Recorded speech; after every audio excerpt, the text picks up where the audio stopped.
It's coming.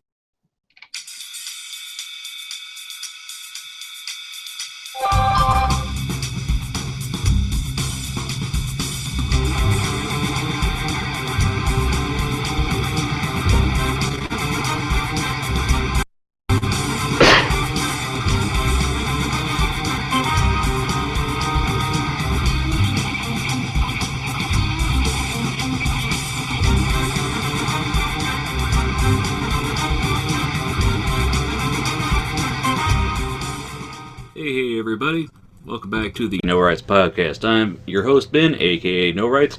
You can call me whatever, I don't really care. I mean, I can't hear you right now anyway, so it's cool. Joining me as per usual, my co-host and good buddy Ian. How you doing, Ian? Doing pretty good. Shot of SoCo. Pretty good. And also joining us is I guess our new third co-host, third wheel. Yeah, we'll call him the third wheel. My twin brother and arch nemesis, Frank. How you doing, Frank? Hi. Hi, guy. Oh, yeah. Yeah, I just had to fix, I turned the music on, I'm like, it's awful quiet. And, oh, wait, it's playing from my speakers. Oh, gotta change that. I wonder what happened. What had happened was, I don't know, man. It's like, you ever do something and then it doesn't work and you're just like, well, what? There's no reason why it shouldn't work. Then for some reason it starts working, you're just like, okay, whatever. Mm-hmm. That's kind of what I've been doing lately with I've been working on my website today. So every so often something will stop working, I'll refresh it. Okay, now it's working again. I didn't do anything different. So anyway, but let's play a little catch up with everybody. What's everybody on the panel been up to lately? Frank, how about yourself? Just fiddling with the machines and working. The machines? You're not building a Terminator, are you? Yes. No, I'm going back and forth between the iMac and this thing, moving files around that I had. Another one of those people that switched back, huh? Yeah. Once you go Mac, shit. You might go back. No. Yeah. Yeah, I think my Firefox is about to crash, guys. I'll be back. Oh, Firefox. So you've been moving files back and forth, This right? is the Google Hangout, so why would you be on Firefox? You gotta be on Chrome, son. Ooh. Like, what was that cartoon with the cat where he's just like, oh? Yeah. Oh, man. Yeah, I've been working on my site lately. All week, Frank and I've told Frank about this when I showed him a whole bunch of themes I was looking at, and I was like, I'm trying to make up my mind, I can't. Tell me which one looks nice. These? Or these? These? Or these? Whew, do it again. But yeah, I narrowed it down. The 27 options this time? No, I narrowed it down. I showed Frank when I was up to 50 something. Yeah, no. 60-something. Well, no, I showed you when I cut it down to 50-something from the 60-something. So No. the link I showed you was 53. Well, anyway, I narrowed it down to 10, and then from those I whittled it down to like 5. It was like 65 and then 10. Yes, that's how it goes, Frank. But anyway, 1, 2, 65, 10. So I whittled it down to 1, then I spent the week working on a test install on MAMP with the word. Yeah, it's like WAMP for Mac. It's basically a server simulator, Frank. So you can set up, if you have a web thing that you want to make a test version of on your local host, you set it up on that. So I was testing one of those, and I installed it, and I was making it go from, oh no, this doesn't look right at all, to, okay, I think I understand this, to, well, now I need to just test it on the live site, because I've imported all the data, the posts and stuff, but some of those didn't transfer, and, wake up, Franklin!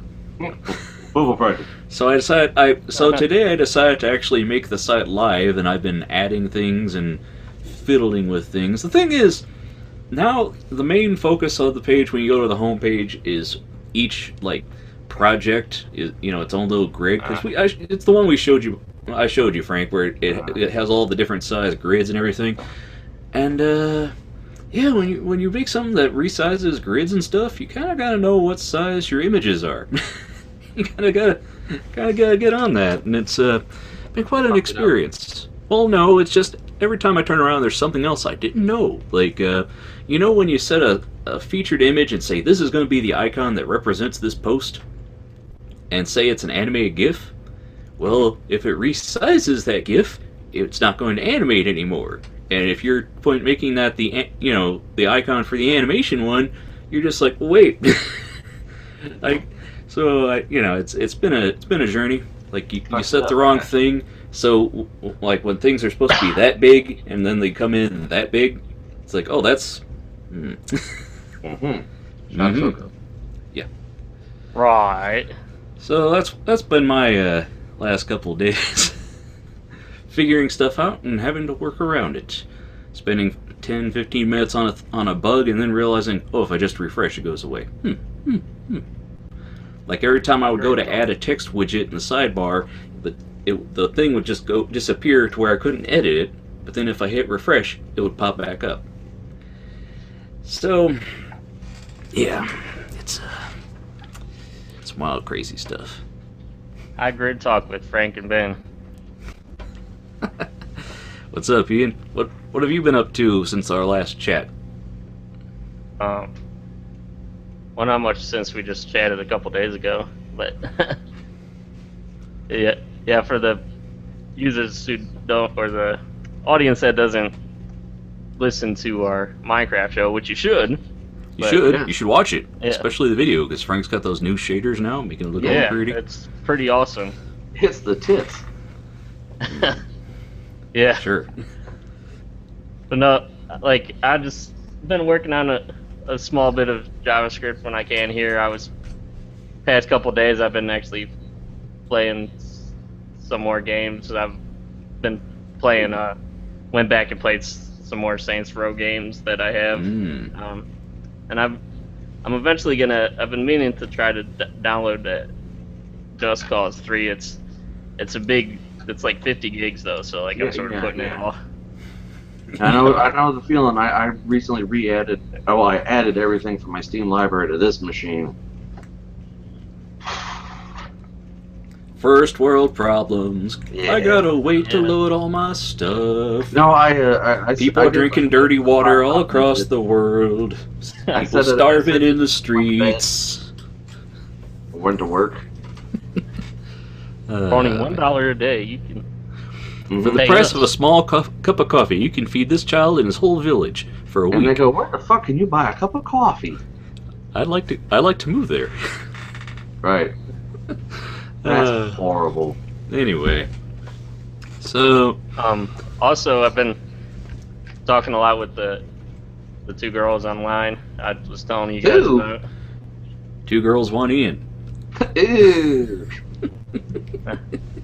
Oh man.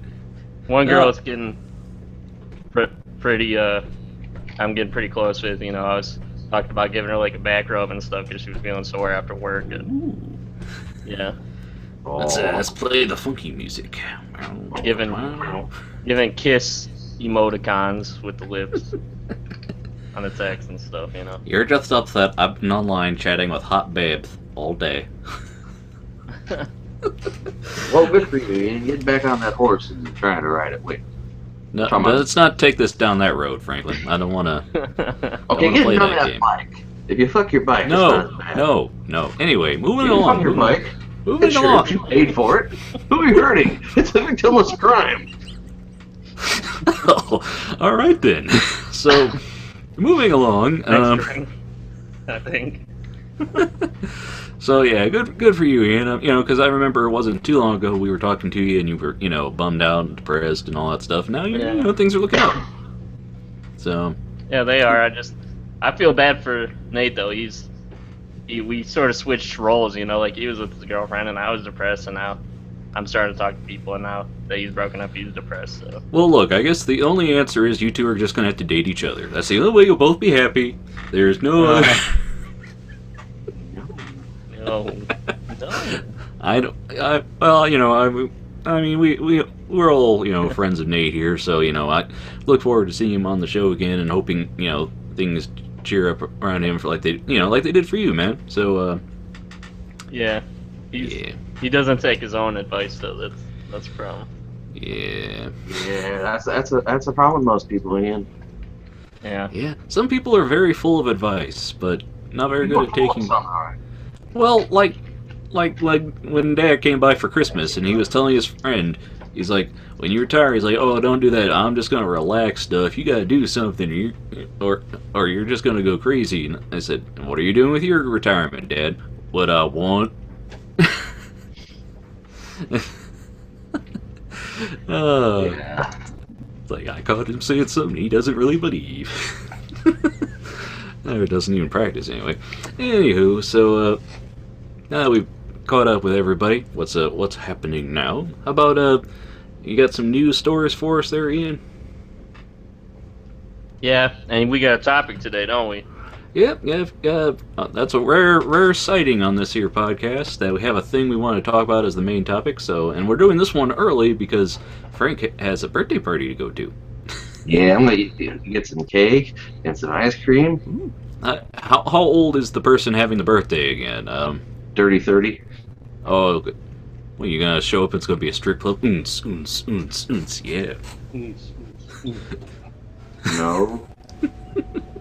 All right. So anyway, but yeah, we're. Why don't you talk about it, Frank, while I get stuff set up here? What's going on?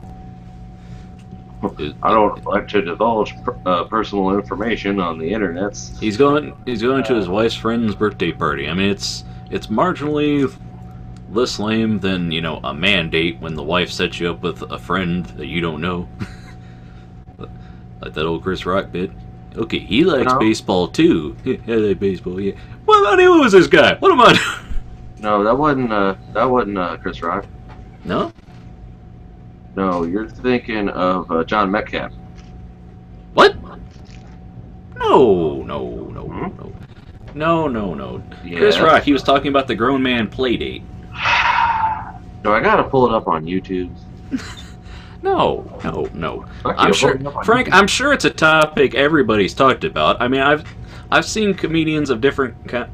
I recall one time flipping back and forth between stand-up comedy specials, seeing Dave Chappelle and Jeff Foxworthy on different channels talking about the same thing.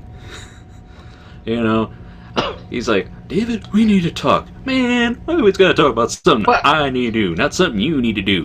And then there's Foxworthy saying the same thing. First rule of marriage, she ain't happy, you ain't happy. All right. Is that douche-shine there, Ben? Yes, I got out especially for the show. Almost like I got a brand endorsement or something. If only. Nobody sponsored this video. If only. Well, I mean, we do have partnerships on this show. We've got something going on with Udemy. Whenever I recommend, like I recently put together all those blog posts with courses I think people will get plenty of use out of, and they were on sale. And I believe they're supposed to be doing another sale very soon. Mm-hmm. So, but I need to look into the details on that before I tell everybody about it. Please. Gotcha. Well, Udemy, is that just like here's the guy that's on my computer stuff? What? No, it's not just Or can Frank make a course about pinstriping? You can learn. It's all kinds of skills, really. You could. I mean, I bought a course on making a game with Game Maker. I bought a course on a social media site so I could get better at understanding and using some of them. I got a course on SEO. On SEO. SEO for WordPress. I got so confused on it. Search engine optimization. Yeah. I got they have courses on stuff, like I've said during their New Year's event, that they have courses for if you want to learn an instrument, if you want to learn to manage your time better. And they have people, you could also become an instructor on Udemy if you wanted to say, hey, here's how you learn to do, 3D things with 3D Max or Maya, or hey, here's how you put your stuff on asset sites and how you get some nice bank from it. Asset sites. assets sites, Frank. Assless sites. Let's play the news music here, Ian. How about that? Yeah, but yeah. So Frank he can paint happy pinstripes then. If he wants. Happy little trees. There's all kinds of art classes on there if you want. Yeah. Yeah. No mistakes here. Only happy accidents. Like us. You make happy accidents all the time, Frank. I make boom boom. No, that's something else entirely. Never go full Let's do retard. this. And now it's news time. News All with right. Ian.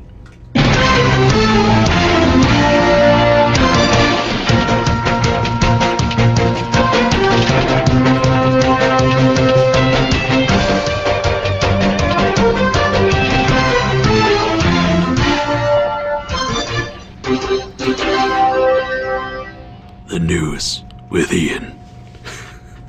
And Ben. Stop. Well, I'll bring my own news later. So, Internet of Things security is so bad there's a search engine for sleeping kids. What? Yeah. What? Okay, back this train up and tell us about this one, Ian. And I was bad for talking about fucking your bike.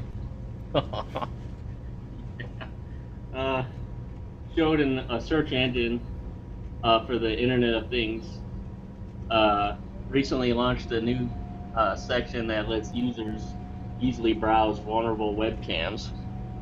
The feed includes images of marijuana plantations, back rooms of banks, children, kitchens, living rooms, garages, front gardens, back gardens, ski slopes, swimming pools, colleges and schools, laboratories, and cash register cameras and retail stores, according to Dan Tensler, a security researcher who has spent several years investigating webcam security.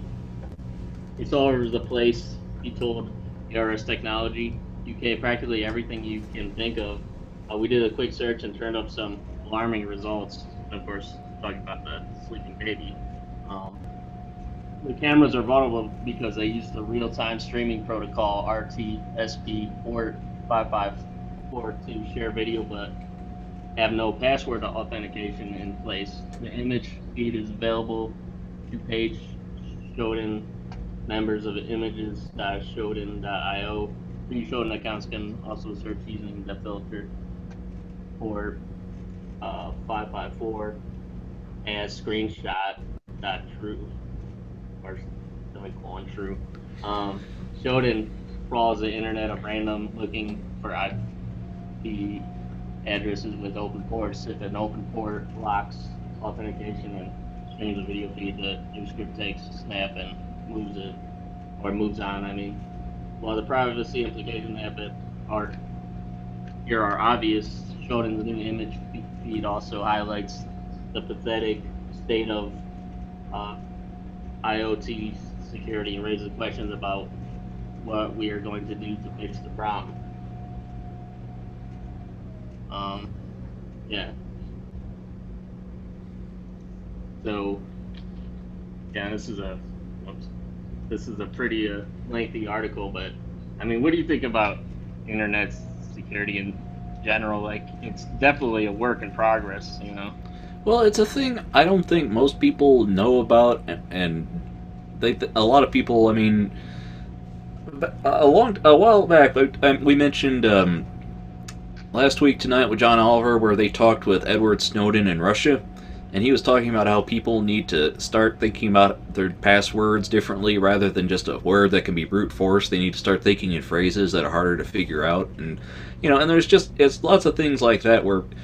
People think, oh, it's just techie stuff. It's like, well, if you set your password to password or 123, like a lot of the default stuff when you create a thing, it's like, don't be surprised when something's not secure. Yeah. Well, like the baby webcams, like you don't even really think about that. All you do is you're just trying to do something mundane or simple, just trying to see what's in your other room, but yeah, but like, then it goes over the internet, and internet. then somebody else could go in and find, it's like whenever people go to a thing and they tag their location when they're a place, it's like yes, alert people when you're out of the house so folks can go and steal your things. Yeah. But simple things, because you're just thinking about this for like a specific purpose. You're not really thinking about the internet and stuff, and I'm sure a lot of people forget that it's on the internet. So well, it's like that Barbie thing. Remember that talking Barbie that was connected to the internet? It's like parents don't know that, and they don't know how to shut it off, and all you need to do is show them one video of somebody hacking into one, and suddenly everyone's terrified. So, but I mean, it won't be too long until your fridge will be connected to the internet. So, it's not. Well, they tried in 1999, I think it was, but there's a push to make it connected. Yeah. Here's some, I guess, bullet points that they made about what it should be. It said that no default passwords shared between devices are weak out-of-the-box passwords. All passwords should be randomly created using high-quality random number generators. Advanced features used by a small percentage of users should be turned off. VPN, remote administration, everything else. Firmware should be locked down as serial access is not available. Secure element or trusted protection modules. Devices should be used to protect access to the firmware and hardware. All GPIO, UART, and JTAG interfaces on the hardware should be disabled for production versions. NAND or other memory storage medium should be protected with epoxy ball sockets so the memory cannot be removed and dumped in other methods to prevent physical attacks. Yeah, that's another thing. Is like that's why, like, I guess technically if you like, even if your hard drive goes bad, like it's sort of like batteries. You gotta.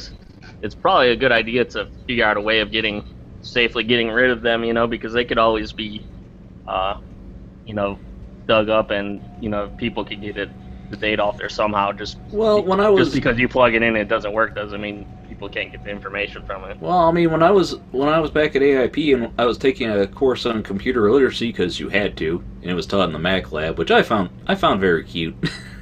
But the instructor was basically like, really, the only thing that will destroy a hard drive to where you can't get something off of it some way is fire. It's like that's when you physically have to burn the thing down, because otherwise there's a way for them to get it in a lab and take it apart and do stuff to it. They can get something back. So yeah, like there's a lot of people that are like they said they say like you should try to drill through it or whatever, but a lot of techniques, like I think some places, if you pay enough, you can get it if it's been mildly on fire, just like charred or whatever, Well, I mean, it's like, the standard security thing when you wipe a hard drive, there's some that they erase and write over and erase it like, 100 times or something crazy like that. So, yeah, I don't know, man. But, I mean, it's the idea of this article is basically that, things that have access to the internet need to be more secure before they're in the consumer's hands, and then consumers need to be made aware of what security things, rather than just seeing a big terms of service, you skip over it, see something that says, oh, you might accidentally see me naked. I think John Oliver made it real clear. He's like, people want to be concerned. If people could see my dick pics, I want to be concerned. That should be the headline. If the government can see your dick pics, you want to be concerned about this. So. Yeah. Now, what do you guys think about the search engine itself? Do you think that's pretty messed up? What they're doing, or do you think they'll try to take a stand where, like, oh yeah, it's only meant to be used for public cameras or something, Well, I'm sure it's just a nice how do you do that. Everybody who can get access to that service should probably have a firewall of some kind, a password of some kind of. So, Yeah. I'm sure it's I mean, there's all kinds of people that are going to be worried about it, but it's like, it's like going into the dorm hall and then seeing who doesn't have a password on their Wi-Fi connection and going through all their files.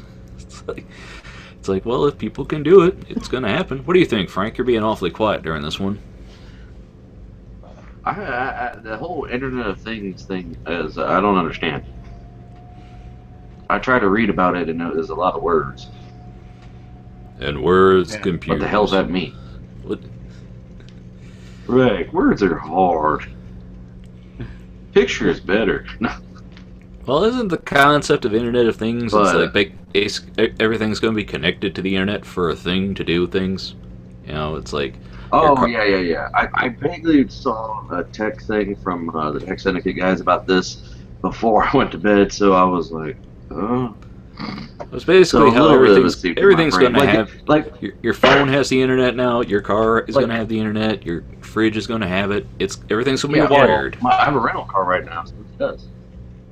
But, like they were saying, like, people who had the thermostats that are connected to the internet, they had those, and the firmware, when they updated the firmware, the feature to actually, you know, work as a fucking thermostat wasn't a low install, you know, thing that was, like, software that should have been, this always has to fucking work no matter what firmware we use, and the new firmware bricked it. So people with these internet-controlled thermostats, they didn't fucking work. If you're in a cold climate, that sucks. But, I mean, they just gotta have common sense with all this stuff. I mean, really? I mean, it's cool technology that's supposed to make things easier. It's just you've got to have security and have the people that are connecting it figure out and run it through, you know, standards of what will... You know, what will people exploit? Sacrificing quality for ease. You're not just quality, like security, you know. Because it's like if people can search on it, you know, if people can search on the internet and find out when you're not home, that's not a good thing. Yeah. So. Well, that's a good point. As long as I don't pull up Google. Go ahead. Oh, what? No, I was just gonna say, like, that's a good point because, like, how is this gonna get better when, like, if there's not much motivation for, like, manufacturers and stuff to make better security and spend more money on this type of stuff, the firmware and stuff, like you were saying, it's always going to be like stuff. This then. Yeah, that's why stuff like this is. Stuff like this is like when hackers release a thing and say, "Hey, guess what? If you don't fix this, anybody could exploit it. I'm just, you know, shooting up the red flag for you." That's why this is out here, because, yeah. I mean, otherwise people aren't going to know and they're not going to be concerned, and people should be. So, all right. Like, yeah. I mean, when it's just going to be a consequence, though, like you said, of our technology, when our fridge has, like, pretty much a tablet in it, you know. Mm-hmm. A tablet. Yeah, I mean, honey, why does the fridge go into leaky leaks? Oh no, it leaked my nudes. Dang it, honey. Told you not to hook that up to the internet. The fridge says I like Child 100. Like they even have like light bulbs. I saw on I think it was Chris Perillo's channel where he was talking about those light bulbs that have the speakers in them and stuff. So like when every little mundane thing in your life is connected to the internet, you know, which we're going towards everything just being connected and us just being closer together. Yeah. It's a consequence. Yeah, we're connected. We're plugged into the Matrix. God damn it. Oh. But we want to be able to play Angry Birds. But I want to be able to play Angry Birds with Neo. He sounds cool. Okay, so moving along now. What's your next news story, Ian? Okay, this one is interesting. Walmart will close 269 stores this year, affecting 1,600 workers. Mm-hmm. We talked about this one at my house because, you know, two of my mom's sisters work at Walmart, so we just stopped this guy's video. Doug works there too. So. And we're third and fourth generation farmers. We've been farming since the 30s. So, we are. Okay, yeah, that video. Autoplay is a terrible thing. Let's just get that clear right now. Nobody likes it. I understand the idea. Facebook simple, used to have like it when they uploaded videos. Yeah. When Facebook uploaded videos, you could go to your feed and it would just start playing shit. Yeah, that's the worst when somebody uploads a video of like, here's how hogs are slaughtered in a factory. It's like, no, I didn't need to see that. Thanks, right, Facebook friend. But it's like thanks, autoplay. your animal rights act. I mean, there are actually plugins and extensions you can get for your browsers that'll default to have like a pop-up screen that you need to click to make the videos play. But it's like, at this day and age, is anybody really unhappy that they go to a page and it doesn't automatically start blaring something? Like, I can understand a press here to play button. I don't need. I like that YouTube will remember if I was watching a video and I left, it'll remember how far I was into it. But whenever I reload the page, I don't want to have to automatically start playing because my browser crashed. I had 4 videos on multiple tabs. I don't need every one of them to start playing at once. It's nice now that, like, at least on Chrome, if you don't have that tab open, it won't start playing. So I don't know if that's Chrome or YouTube or one of the plugins I had. No. Must be the plugin. No. Must be one of the plugins I was using, Frank. Yes, mine it does. If I have a video open and I forget and I just close Chrome and then I reopen Chrome, it plays the fucking video again whether I've selected the tab or not. It's in there. Well, I'll link you I'll link you to the browser extensions I've been using because that's a nice feature. No. And it sounds like you have all these videos playing. It sounds like that part in the Matrix where the guy was with the creator or whatever, and you had all the monitors playing and stuff. Or when they wheeled out all those iMacs playing different videos at the same time. Yeah. All right. So, what's back to the story though? Well, like I say, it's a shame Doug wasn't able to come on the show because I thought he would definitely have a lot to say about this, but. Well, I didn't send him an invite because I figured he was busy because this is an earlier show and most days when we're busy, I don't know. Well, I mean, I would have sent him an invite, but I didn't want to bother him. Well, at least he wouldn't object to coming on the regular podcast. But yeah, like I said, my mom was talking about this one because her sisters were concerned. And she was saying, "Oh, it's the economy and all this stuff." I'm like, well, according to the article I was reading, they said that they were doing it to focus more on online sales and the superstores rather than the smaller ones. So yeah, it's well, the article says Walmart said it will close 269 stores in 2016 as the mega retailer tries to revitalize its slumping finances. The company said the stores of plans to close are generally poor performers and most are within 10 miles of another Walmart. 154 of the locations are in the United States. 2/3 of which are the smaller Walmart Express stores. Only 12 U.S. Walmart supercenters will close, along with 4 Sam's Club stores. Of the 1,600 associates or employees, 16,000. Or 16,000, I'm sorry. Yeah. 16,000 employees to be affected. 10,000 will be in the United States. The company aims to place those associates in nearby Walmarts. But when that's not possible, Walmart said it will provide the laid-off employees with 60 days worth of pay as well as resume and interview skills training. Yeah, great. The Walmart sector struggled mightily, and shares of Walmart fell about 30% last year. Walmart had been reviewing the performance of the stores since October.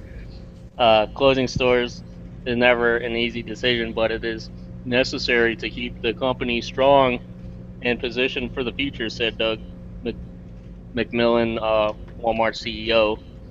Yeah, Walmart says it will continue with its plans to open 300 new stores around the world later this year in 2017, including up to 60 new U.S. supercenters and 10 new Sam's Club stores.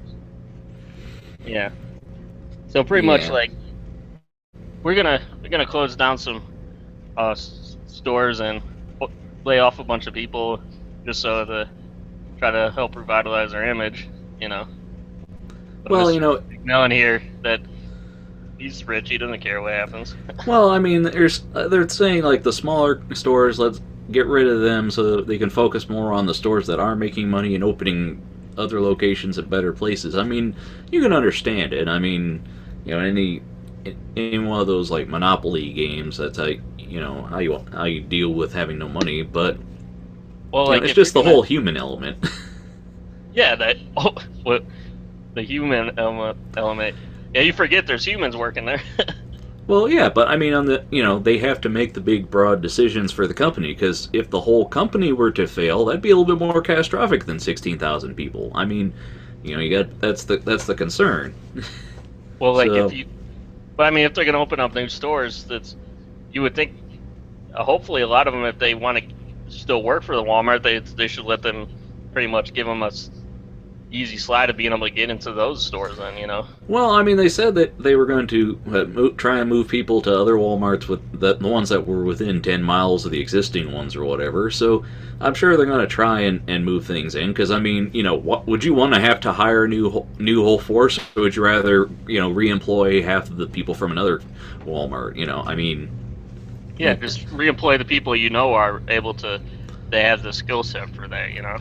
Well, I mean, it depends. I mean, they might be opening stores up in places they've never had any, stores nearby. But then there are other ones where it's like you can see the other Walmart from the one you're at. I mean, when we went to California this summer, we went to one Walmart and we looked down across the street and we said, "There's another Walmart down there. Let's go check that out, because I want to see this. I want to see what's going on." We got there, and it was one of those express stores they talk about, or no, I don't even know if it was that. I think it was just a Walmart market, which it was basically like a grocery store, but not like not the big expansive like other stuff. It's like we were walking around going, why is this here? Why not?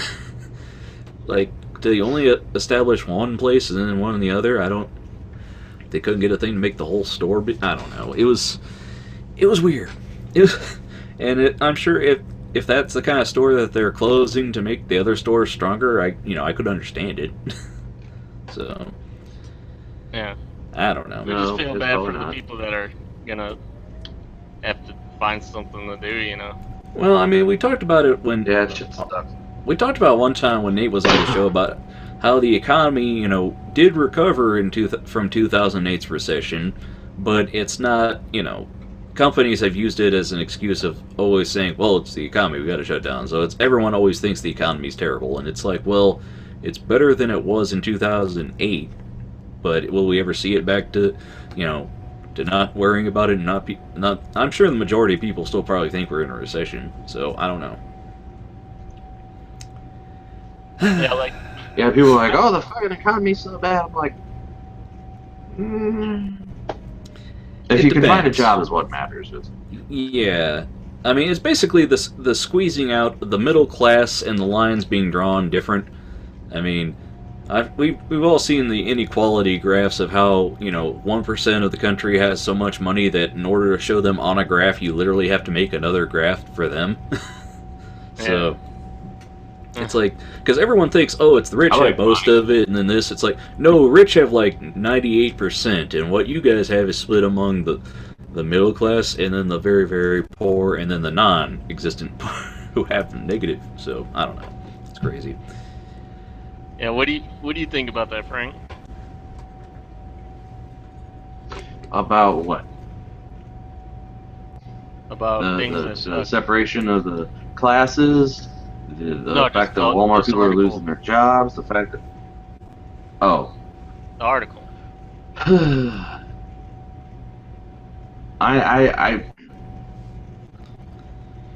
I approve their idea to just close stores that aren't doing well to focus on other ones, but I think it's a bunch of shit. I don't trust them. Well, I'd They'll like say to whatever see they got to do to cover their ass. I'd like to see an update to this article, because right now it says it's affecting 16,000 workers. You never get that follow up where it says, okay, 12,000 got reemployed at this place, or so many, or so many had to go for unemployment, or so many had to go and work at the Home Depot or whatever. You never, it's always just these big numbers meant to grab everyone's attention. Hence the headline. So Yeah. I don't know. Yeah, Bunch of people laid off. What? Bunch of people potentially in trouble. Wait, what? Eric, Am I one of them? A lot of people get laid off from the Microsoft, like that Jerry Nerdgasm guy. He was laid off, I guess. Yeah. After 15 years of service, he said. Yeah. I didn't watch the video. I just saw the thumbnail where he's all pissed off. Yeah. 15 years of service. He was a soldier in the Microsoft Army. So. Yeah. All right. Well, let's move on to the next one. And I'd like to just say for everyone on the show that we all support the workers of Walmart, and whether you're a full time or a part time or any whether they consider you an associate or an employee or whatever. Yeah, we always. I don't want to. We always. Fuck the corporation. Yeah, we're all for and support them. Sucks. Yeah, we always worry about the workers, and we hope all those people manage to get back on their feet some way or another. So. But it doesn't just affect the workers. Mm-hmm. It also affects their family and the workers mm-hmm. too. You know. Yep. That does moms. Poor kids and shit. Well, I mean, that's what happens when your town just has the Walmart, and that's where everyone goes. It's when the Walmart leaves town, everyone goes. Well, like Mom was saying about our aunts, there's coal, and they cut down the coal company, so they can't give it to Walmart because it's the only thing in town. Yeah. Well, I mean, that's why people in the coal country are very upset with the whole green movement. It's like, well, we might hate it, but realistically, coal's a finite resource, and also pollution is a big concern. So, realistically, it's going to have to get dealt with. So. Yeah, I mean, we can't just keep digging into the earth until we fall into it. All right, but anyway, Ian, tell us about the pornography actor who opens up a porn university for aspiring adult film performers. I had to do this one. Wait, what? Porn Yeah. you. Yeah, porn you. What? Università del Porno. Oh, Porno. well, this just keeps getting better. Hardcore pornography. All right. Yes. Well, an Italian porn actor and director is starting an academy to teach aspiring adult film actors and actresses the tricks of the trade, and aptly names his training session Porn University. Rocco Siffredi. Oh, Rocco Siffredi? Yeah. I mean, yeah. Heard of this guy? I remember that guy. Have I heard of this guy? You know that Chris Rock thing with Wanda Sykes is like, how know if your man is addicted to porno? If you can name 5 male actors. Yes, I know of him. Yes. He's a Betty. Yes. Come have fun time. Yes. All right. Nicknamed the Italian Stallion. Yeah. I thought that was Rocky Balboa's yeah. nickname. I thought so too. I don't know. Did he try? Now, which one had it first? Is it because he's trying to make you confused with the whole Rocco? Maybe he's a Rocky? Could be. Well, the thing is, they don't renamed try to that. take it away from him. He will fuck you. Well, remember they renamed that one Party at Kitty and Studs to the Italian Stallion after Stallone became Rocky. So, yeah. Oh. Anyway. So anyway, go on. Yeah, he's going to document his training in the reality show Università del Porno. Of course he is. To air in Italy, Perfil.com reports. Classes will be in session on the set of Siffredi Hard Academy, in which the porn will instruct a group of 21. Alright. I think I broke in. Hopefuls on different techniques and tactics on how to be a believable porn actor on screen. Yes. Italian porn actor Rocco Siffredi. That's just Siffredi, who has acted in over 1,300 adult movies, will conduct his classes during a 2-week training session for the amateurs. These students were selected from thousands of applicants who tried to earn a seat at Siffredi's so-called school. During the crash course, they will learn how to be comfortable in front of the camera and learn different strategies to improve their on-screen performance. So Freddie told Italian media his training sessions will be unscripted and will strive to make the learning process as organic and authentic as possible. Yeah. No, orgasmic. No, Frank, no. Anyway. Well, like, I guess, I mean, if you wanted to break it down, you could break more down into the actual production with the cameras and stuff and learn how to do that stuff, and you could break it down into the, the health and the health part and stuff like that, I guess. I mean, and anatomy, learn a lot of anatomy, I guess. Because you're gonna have to make separate. You gotta make, if you're gonna have a university, you gotta have separate classes and stuff on specific parts of it. Well, I think this is kind of, it's one of those playful uses of the word university, just like how Subway sends people to the Sandwich Academy or Sandwich U. It's like, yeah. Sandwich U. Oh man. I remember when they were out on that football field that week. It was so great. Anyway.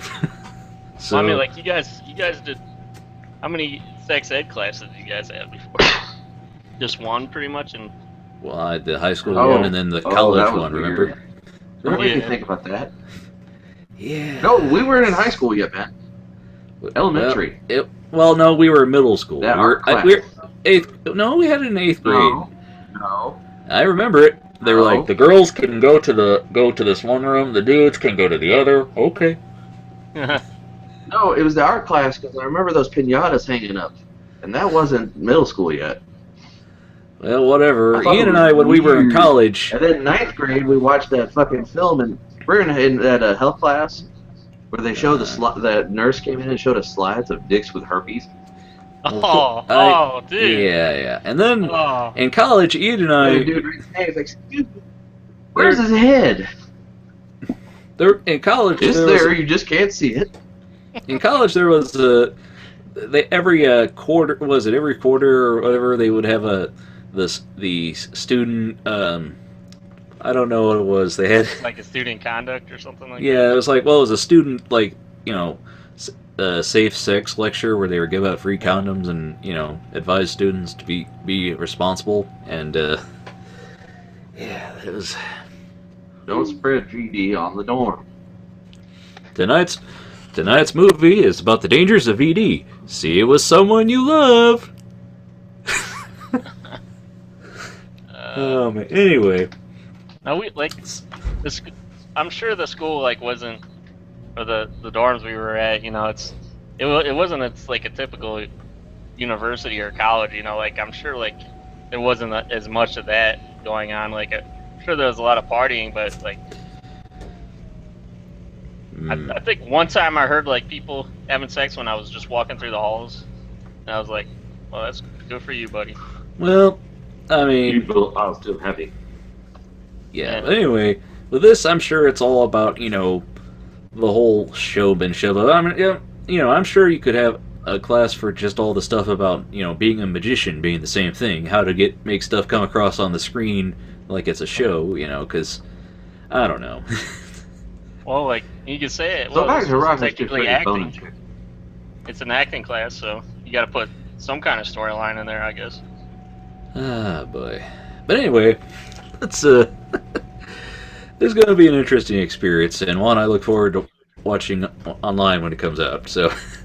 Could you imagine if, I went to school, they had a small CG part in where I had to put special effects in the storyline part of the porn. Okay, so moving along to Ian's next news story. Okay, well this one Frank so graciously gave me. Intel paying up for allegedly manipulating benchmarks. Yeah. Well, it's not new, but it's still an article. Yeah. Well, the article's dated November 2014. It's kind of cool news, but it's not off the sizzle. Yeah, it's not hot off the presses, but it's relevant to our discussion we were having. See, we were talking about computers and processors, and I understand people liking Intel. I've used Intel. I don't have anything against them, but the reason I went AMD with my own personal build is because I can't support Intel with them doing shady practices like this. And this was the article I linked in. Right. All right. So once upon a time, Intel processors didn't dominate AMD. In fact, AMD's Athlon processors were mighty competitive enough so that Intel allegedly manipulated its Pentium 4 benchmark scores in early 2000s to mask the performance gap. Intel denies those claims, but nevertheless, you're probably feeling pretty taken advantage of right now. Thankfully, there's some good news. Intel might pay you a hefty $15 for your suffering. Anyways, that's about an entire dollar per year for having to live with a Pentium 4 computer. A new class action lawsuit is now accepting claims from consumers like you who purchased a Pentium 4 PC in the U.S. between November 20th, 2000 and June 30th of 2002. And don't worry about digging up a receipt. It's not needed to file a claim. In addition to individual payouts, Intel will also donate $4 million to education nonprofits. Don't expect to see your check in the mail for at least a few months, but while you wait, watch below as the Blue Man Group works its very hardest to sell you that piece of silicone. Nice. Oh boy. Remember when the Blue Man Group was in the Intel commercials? Yep. Because they're Team Blue, see, and AMD is Team Red. Yeah. But, Oh boy. yeah. It's shitty. Well, like, I don't know. They say you don't need a receipt, but and like the nonprofit, that I don't know. That probably just goes and feeds the government. That's probably their buddies, anyways. Mm-hmm. You know? Right. Usually, the companies that How donate, much of that actually goes to starving children?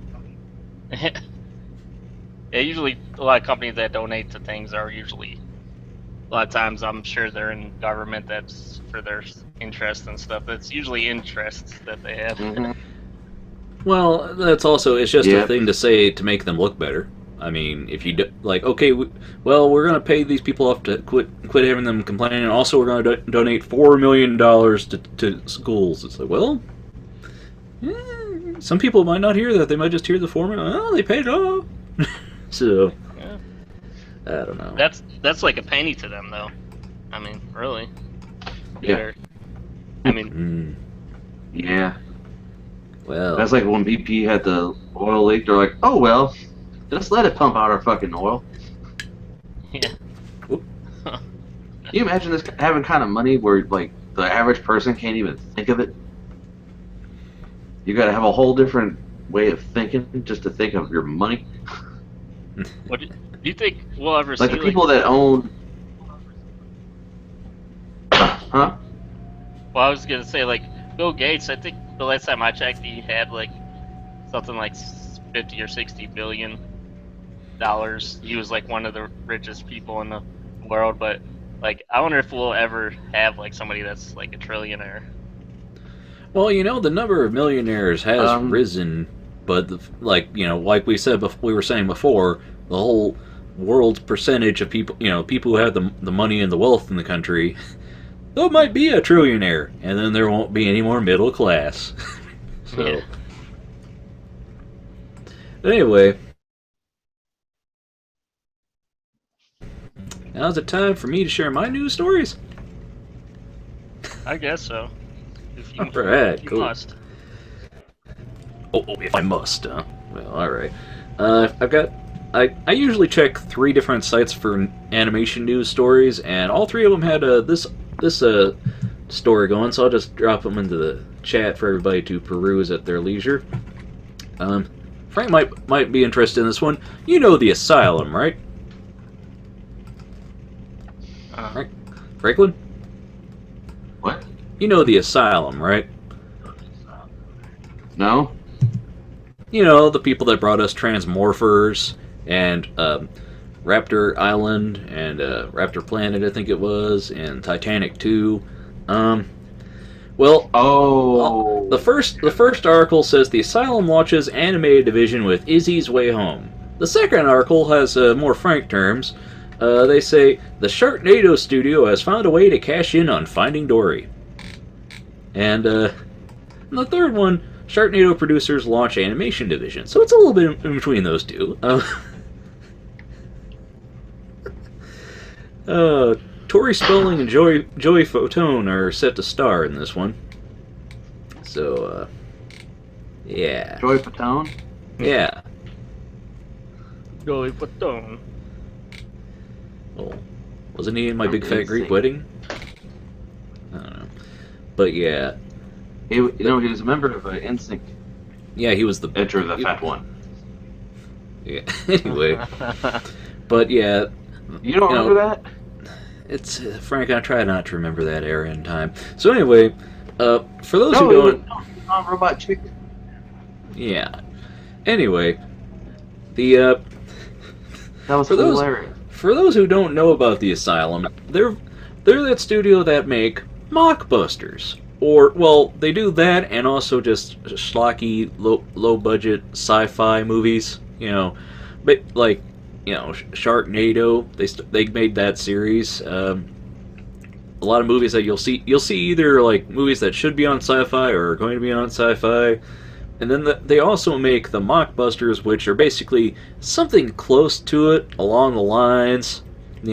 Like when that remake of The Day the Earth Stood Still came out, they had their own The Day Time Stopped.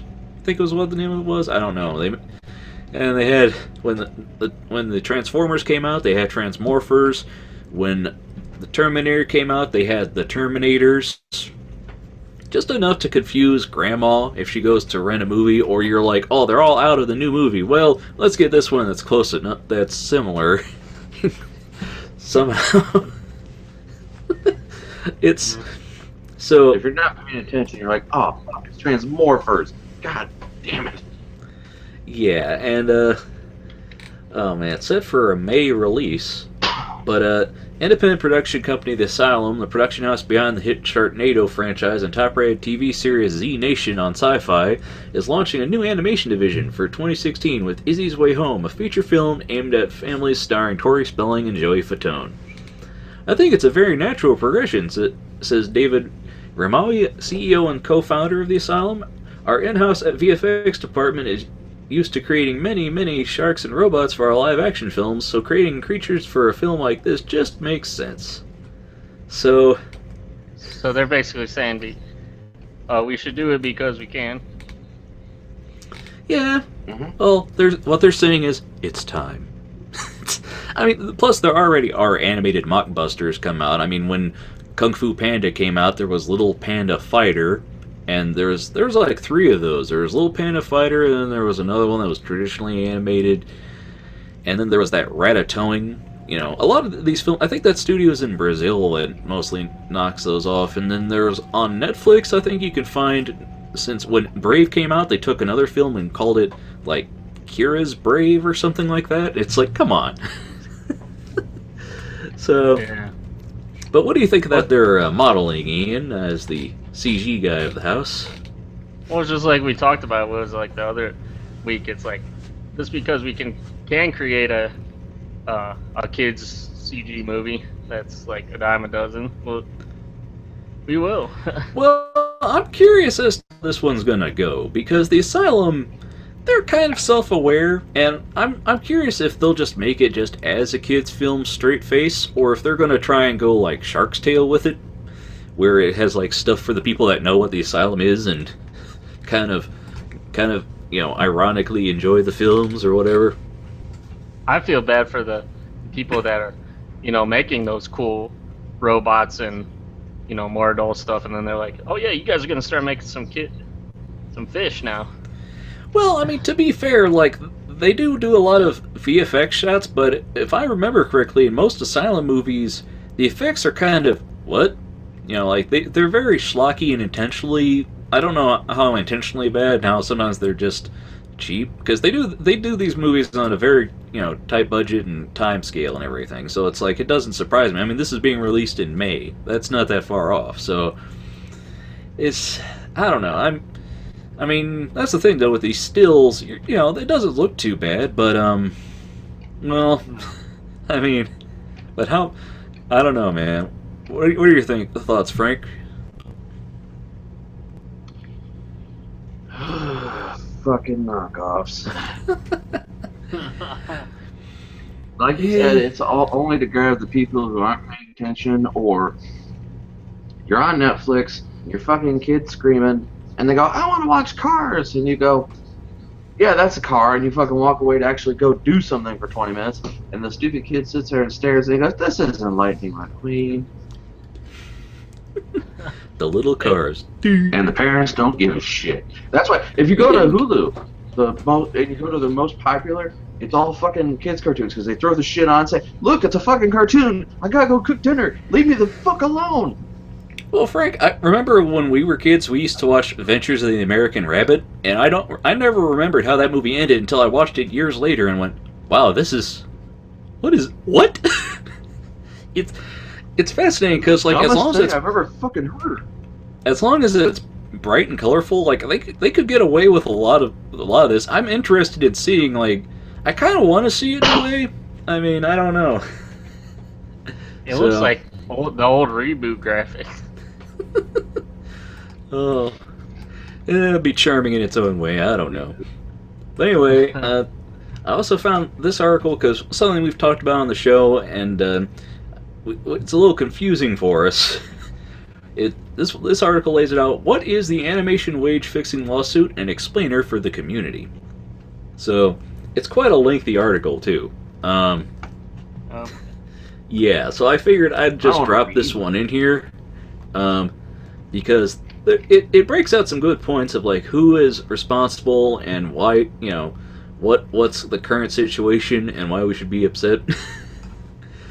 Why should we be upset, Ben? Tell us. Because people are getting screwed over, dang it! Like we said before, we're all about the workers and everything, and wage fixing is not a cool thing. It's I mean, the businesses like it, but the workers not so much. So. Oh, you mean it's those pesky workers again? Damn. It's like those Walmart. Human beings with those souls and stuff and free will. I don't know. But yeah, I mean, to be honest, I'm surprised that this isn't a bigger thing, because I mean, if it was some company other than movie studios, people would be raising all kinds of fuss. But they're like, well, of course it's Hollywood. I mean, I don't know. Yeah. So, anyway, life sucks. Life sucks. Get a helmet, as Dennis Leary would say. So anyway, next one, Richard Williams talks about his Oscar and BAFTA-nominated short, Prologue. And I thought this one was interesting, because, you don't hear too much about Richard Williams. He's, he ran that studio for all those years, and he's been teaching his animation courses and everything, and he made this short, and he talks about it in the trailer video, how he'd been wanting to make it since he was 15, but he's like, oh, will I ever get that good to make this? I don't know. And finally, now that he's, reached, after all these years of teaching and running a studio, he's like, I can do it. And now he says that the working title of this is, Will I Live Long Enough to Finish It? Because it's the opening part of an anti-war play, Aristophanes' anti-war play, Lysistrata. But yeah, it's about basically in which Greek women withhold sexual privileges from their warring husbands until they stop killing each other. It was served as the basis for Spike Lee's politically charged Chirac, but Williams' interest in the ever timely tale was more carnal in nature, and he wanted to, he talks about the original illustrated book of it he read had illustrations that were the characters were it was humor and everything the guy drew. He said he drew these very attractive women, but they're funny, and he wanted to do something like that. And yeah, he talks about how he's just been a perfectionist and how now he has the time to make it the way it works. He says in the interview that he's like, the thing is, I work for a boss who's a real bastard. It's me, and he doesn't let me get anything done until it's done just perfect. So, and like it's quite an interesting article. He talks about like going back and drawing on paper, getting it all done on the one sheet of paper, rather than like doing digital effects. They only use that to remove dust and fingerprints or hairs or whatever when it's being filmed, but otherwise it's all the focus is to get it all done on the actual paper. So what are your thoughts, Ian? I mean, if you watch the video, you can see some of the animation. It's a little bit of him talking, and then about halfway through it starts playing. So all right, I mean, but yeah, that's cool. If you could get everything done on paper, that's cool. Yeah, he's like, is something I'm just completing now. You don't need to hear him talk. Because he basically says everything I say. Where he said he got away from doing cells to drawing on the paper, and a lot of his stuff he wants to. You see what he's doing there. Yeah. Like that stuff's crazy. That is insane. Like, how do you do that? Well, a lot of work and a lot of staying up at night, and I mean, how after you do this kind of stuff, how much you talked about, like, after working so long in class, like, just your hands just being all gnarled up, like, how does you must do everything where you can be like perfectly comfortable or something. I don't know. Well, it's he talks about it, he's like a lot of people would be content with just learning a few tricks of the trade or how to do something. He's like, no, I want to master it all. You can, yeah. It's like, God bless him. He wrote the the animator survival kit. And he's got this big classical sense. Just yeah. Well, just look at that head turn again, man. That's pretty crazy. I mean, Let me see here. Hold on. Yeah. Look at this, Frank. That helmet just, Ian's watching that like, that looks like it's rendered. Yeah. Well, it's coming up here. It's all hand drawn and shaded.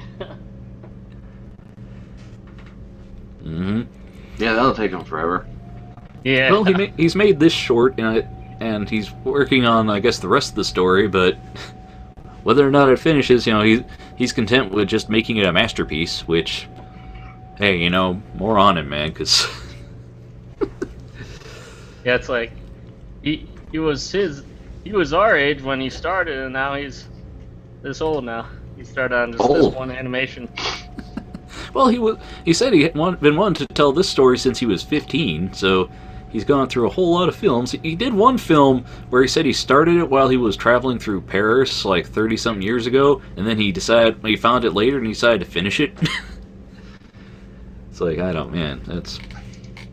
Yeah, like, my problem when I try to do 2D back at AIP is, like, just trying to keep track and animate, like, all the extra things of the characters, like the pockets and the zippers and stuff or something, like all the extra clothes stuff. It's like, you gotta animate everything, so like, how do you even animate like the shadow and stuff like that? It's crazy. Well, I mean, you do the animations, and then there's just the whole time of rendering the drawing, adding shading to it. It's like, still, that's crazy, Frank. What are your thoughts, Franklin? Dude's nuts. It's all good to have a dream, but yeah. Is it gonna be like Mount Rushmore and his son's gonna have to take over or some shit? He's Well, gonna die. I mean, the whole thing about the thief and the cobbler, right? How he was working on that film for like 30, 60 years, something like that, and then he got after Who Framed Roger Rabbit came out, he had some money to finish the film, but he was like 10 minutes short of footage to finish it in time, and then they took the film out from under him and sent it off to some shops to add stuff and dubbed over and basically ruined it. Yeah. I mean, if you watch the the Nostalgia Crate did a video on it where he's like, and that's why this version of the film is terrible. But not the the original, though not perfect, it knows what it's supposed to be, and there's no Matthew Broderick talking over, driving you crazy. So, anyway, yeah, and you can watch that version on YouTube where it takes like the old storyboards and rough cuts of it and tries to piece something back together, which is kind of fascinating, I think. Yeah. All right, and then I've got 2 other links, and then we could talk about the main topic. But I saw this one, and I figured I'd talk about it. Aaron Augenblick to direct R-rated feature The Adventures of Drunky. So, Augenblick Studios, the Brooklyn, New York-based producer of TV series such as Super Jail, Ugly Americans, and Wonder Chosen, has begun production on its first feature film, an R-rated comedy called The Adventures of Drunky. You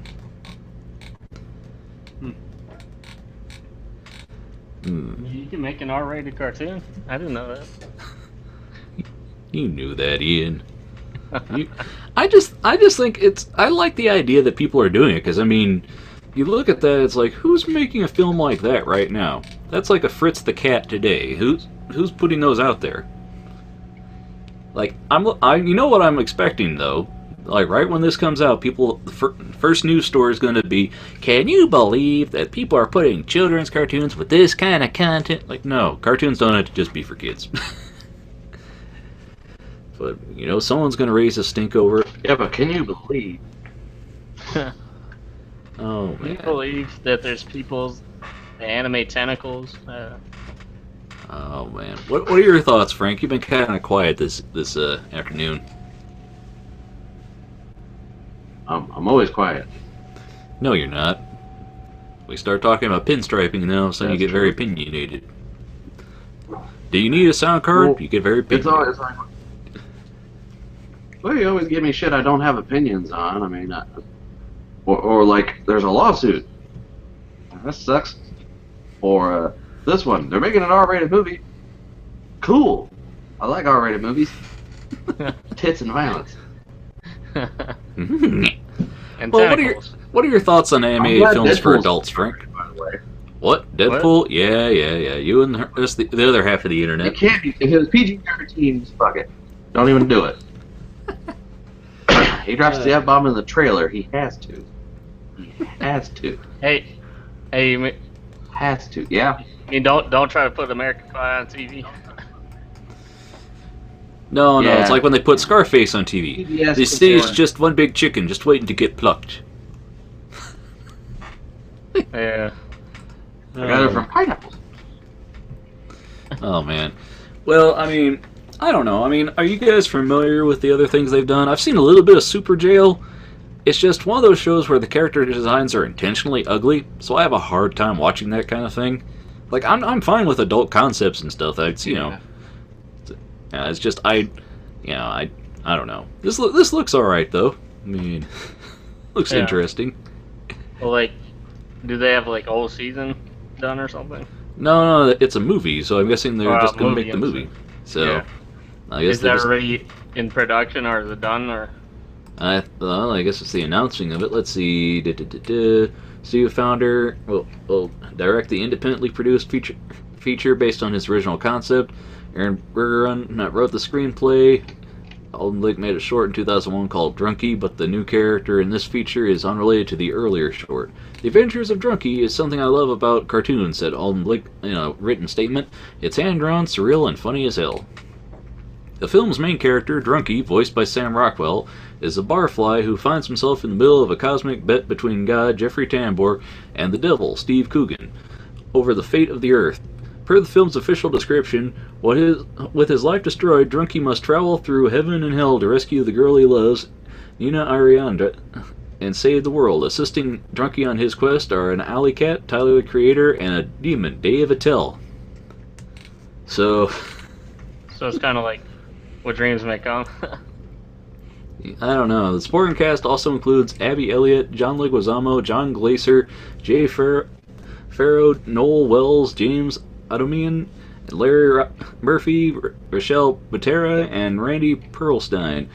Voice records voice records wrapped earlier this month. So it looks like they've already got the voice work, so now they're going into production. I don't know. Sounds interesting. Doesn't it, Frank?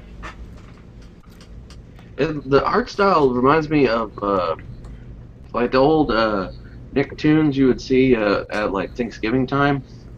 If anyone gets that reference. Yeah, I know. Nickelodeon. Like I'm expecting an orange thing to float out of one of the corners.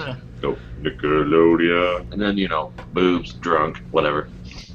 What were your favorite Nickelodeon shows, Frank? My favorites? Yeah. Anything pre-Arnold.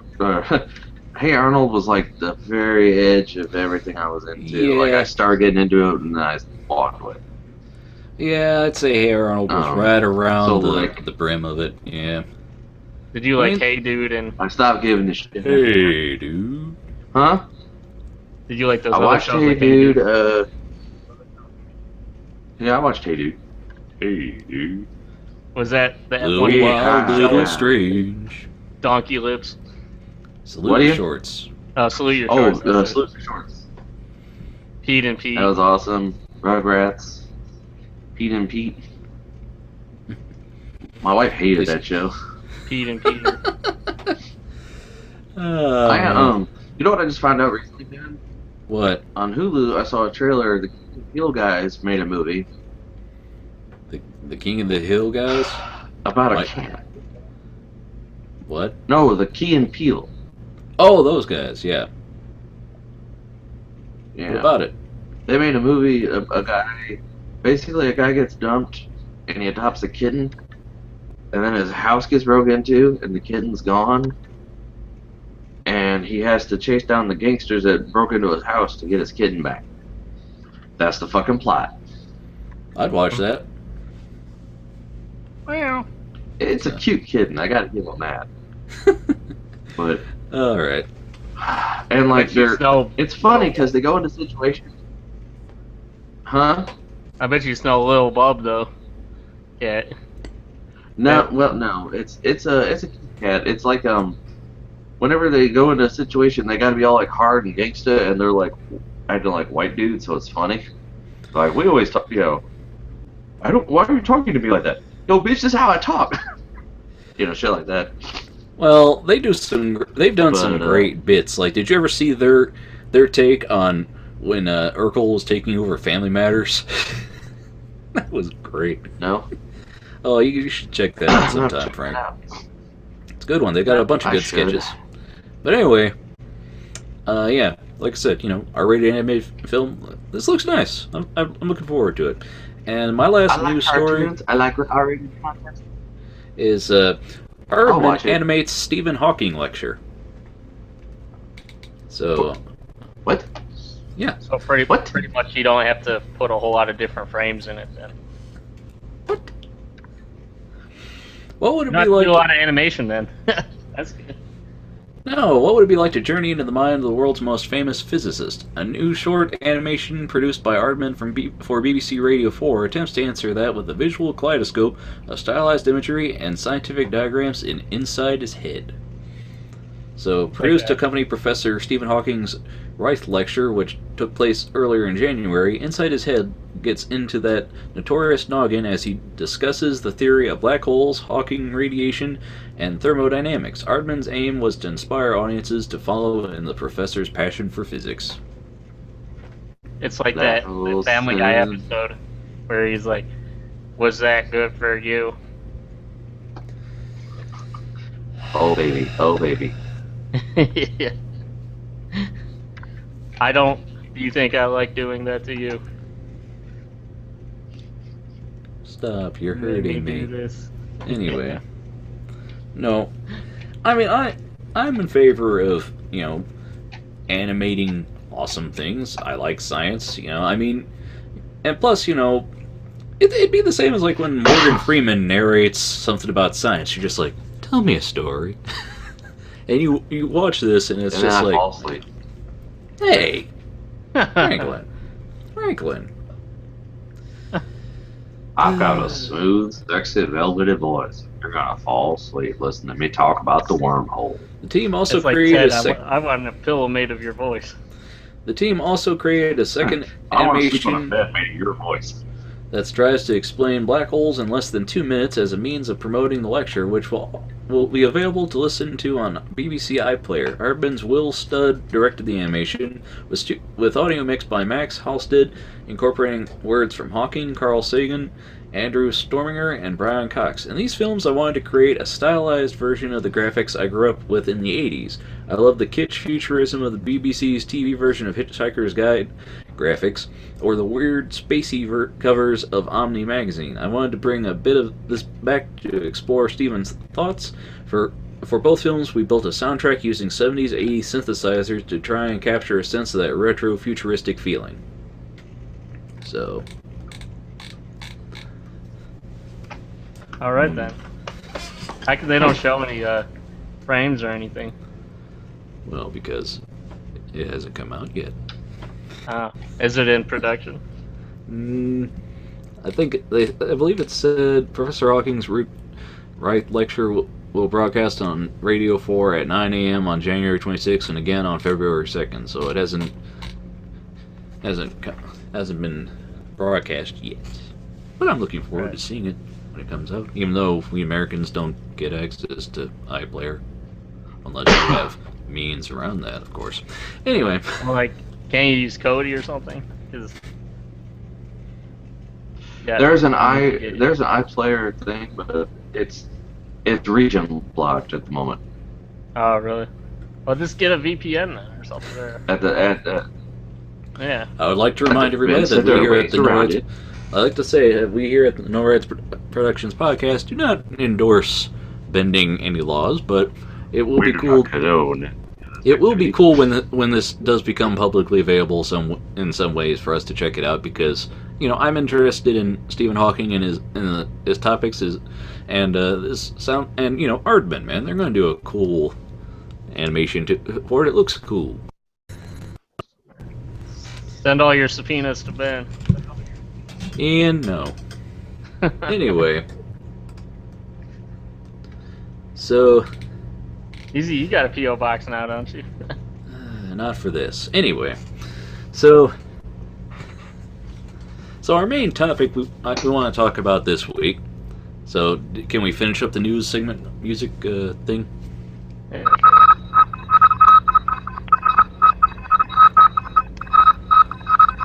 Oh yeah, that's hot stuff. Yeah. Yeah. All right. This is the news. Yeah. And it's only a test. Had this been actual news, you would have been interested. Ooh, zinger, no.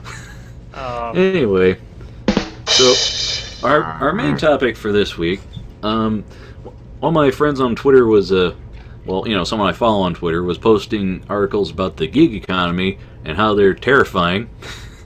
You follow somebody on Twitter? That's cool, bro. I follow lots of people on Twitter. Cool story, bro. So anyway, I figured I'd toss these articles. Yeah, we lightly touched on this on Minecraft and Chill. Yeah, we talked about it on Minecraft and Chill, and it's one of those things that I think would be better suited for a discussion on it rather than, something you think about while you're mining for coal. So, yeah. Here's a good article. article. Hey, you want mining tonight? Tonight? I thought you were going somewhere. I am. I think he means after. After he gets back. He's like, I'm saying when I ditch out of the party, after I ditch out of that party, I'd like to do something. But the article's called The Apploitation in a City of Instasurfs. How the sharing economy has turned San Francisco into a dystopia for the working class. Creepy illustration. 4.6 rating. Get out. So, yeah, the article is somebody, let's see, they talk about the Bay Area, but in San Francisco, there's all kinds of people doing the gig, a lot of gig workers, people that work for, say, see, even the washing machine doesn't like that joke, Ian. People working for Uber, people working for, grocery delivery apps, people working for, all kinds of places that'll do a job for you when you put out the call on an app. And they talk about how, let's see, I believe this article, let's see, as a freelance filmmaker, I knew the deal. Being your own boss is a big responsibility. In the U.S., we independent contractors have to pay an additional self-employment tax, and we have to find our own health insurance. We're also not guaranteed a minimum wage. As sharing economy workers, we use our own cars, which means paying for our own gas and maintenance costs. We are on our own. We do still have a boss. It just isn't a person. It's an algorithm. And so they talk about how, I think it was for a month, they tried all kinds of different gig jobs. I mean, I haven't read the whole article yet, but I've read bits and pieces. And so we don't even know what we're talking about? No, we know what we're talking about. It's... You don't know. What are we talking about, man? Aw. What the fuck are you talking about? Well, there's also... You guys going to hate now. I see how it is. The word of the year candidate under that bus. Gig reflects a new economic order. This one, I mean, this article talks about how they say the future jobs will be less secure, but they'll be more exciting. And the person that tweeted this out was like, I don't care about exciting. I want my job to be secure. I don't want the excitement of trying to make ends meet. Oh man. This one, I mean, they mentioned Jack Kerouac and the gig of, out on the road, but it's like, hey, trying to get by a couple weeks without eating, hey, it's a challenge. Isn't that exciting? Well, it's all on how you phrase things. Yeah, it's the fun of it that eventually. Yeah, I mean, the thing about the gig economy with stuff like that, where you're an Uber driver and your rating is your life, where you get one bad report, you lose 1 star on your rating and nobody gives you business, because it's like, why would I go to the guy with 4 stars when I could go to the guy with 5 stars? Much like doing an eBay business, where, it's like if you want people to give you that, oh yeah, would do business again, because anybody gives you a bad review of, that can sink your sales. So, I don't know. What are your guys' thoughts? Well, it's just like, what was that one South Park episode where they were all the people go to the restaurants that were food critics, and they had to, treat them special and stuff. It's like, there's not really much you can do with that. Then, like with this, like you can't cater to everybody. That's the point, I think. Unfortunately. Well, what are your thoughts, Franklin? I mean, it's new and exciting and uncharted, but you might not have any fucking money. Kind of like what we were talking about with the anime people going out to try something new and exciting, but they're fucking not paid for the fuck. So. Yeah, that guy went over to Japan and he's very paid miserable. $1. He's making art horrible like that. Yeah. He's like, I'm actually making art this time. I'm not paid anything, but Yeah. Kind of the same thing. It's like, hey, you're driving people around, you're doing something new and exciting, but you're fucking broke. Yeah, and then here's another one. I mean, a lot of this is just going to be, reading for people in the blog to see a lot of opinions, different takes on it. Like, this one says, goodbye jobs, hello gigs, how one word sums up a new economic reality. So, there's sites, you've seen sites like Fiverr. Frank, have you seen those? You know Fiverr, right? Where people are offering to do a job. Fiverr is a site where people go. Oh, Fiverr. Yeah, they offer to do a job for $5. No, you're talking about a site about getting fiber. Anyway, I thought he said fiber. I was like, is it some connection weaved in? Okay. But yeah, Fiverr, where it's like, oh, you need somebody to get you followers on Twitter. You need somebody to type a paper for you. You need somebody to do a voiceover for you. I'll do the gig for $5. And then they have add-ons, the markup, as they say. After you've completed so many gigs, you can say, "Oh, I'll do this gig for you for $5, but for $10, I'll do it well, or I'll do it in color, or I'll do this extra." And then you add on the extras, so eventually you end up doing a gig for $30 or $50. And even then, there's sites like that for graphic designers where they're like, "Oh, people sign up and then you submit a job and then people do stuff for on spec for it and trying to win your gig." And it's like, wait a minute. That sounds horrible for the people working that job. It's like, you only pay $50 and get a logo design, but it's like all these other people that submit something, it's like, well, they did work they weren't going to get paid for. And that's really, that's the kind of thing, that's my concern with it, is like, people should be compensated. I'm not crazy about the whole idea of, treating the person who's strolling in, "I got $5, who wants to work for it?" I'm not crazy about that. I don't like the, I don't know. I mean, I know people that work on Fiverr. I got you $1. Oh, gotta be quicker than that. I mean, don't get me wrong. I know people that work stuff on. I know folks that do stuff on Fiverr, but it's like, I really like the idea of valuing the work people put into things. It's like, if I have a job I want done, I take comfort in paying somebody more when I know that they're doing the job well, rather than I want it cheap and done. I don't care if the logo they're selling me is, a stolen thing that they repurposed all over. I mean, plus there are people that do scammy things on Fiverr. Yes? Well, say you have like a... Oh, buckles bother me. Say you have a yes, podcast, such as you do, and you want a little jingle, Minecraft and chill. You could say, "Hey man, here's $5, make me a little jingle," and then they make a little fucking jingle, and there you go. $5 for you. Minecraft and chill. Well, yeah, but I mean, realistically though, is like $5 to say, "Write me an original song."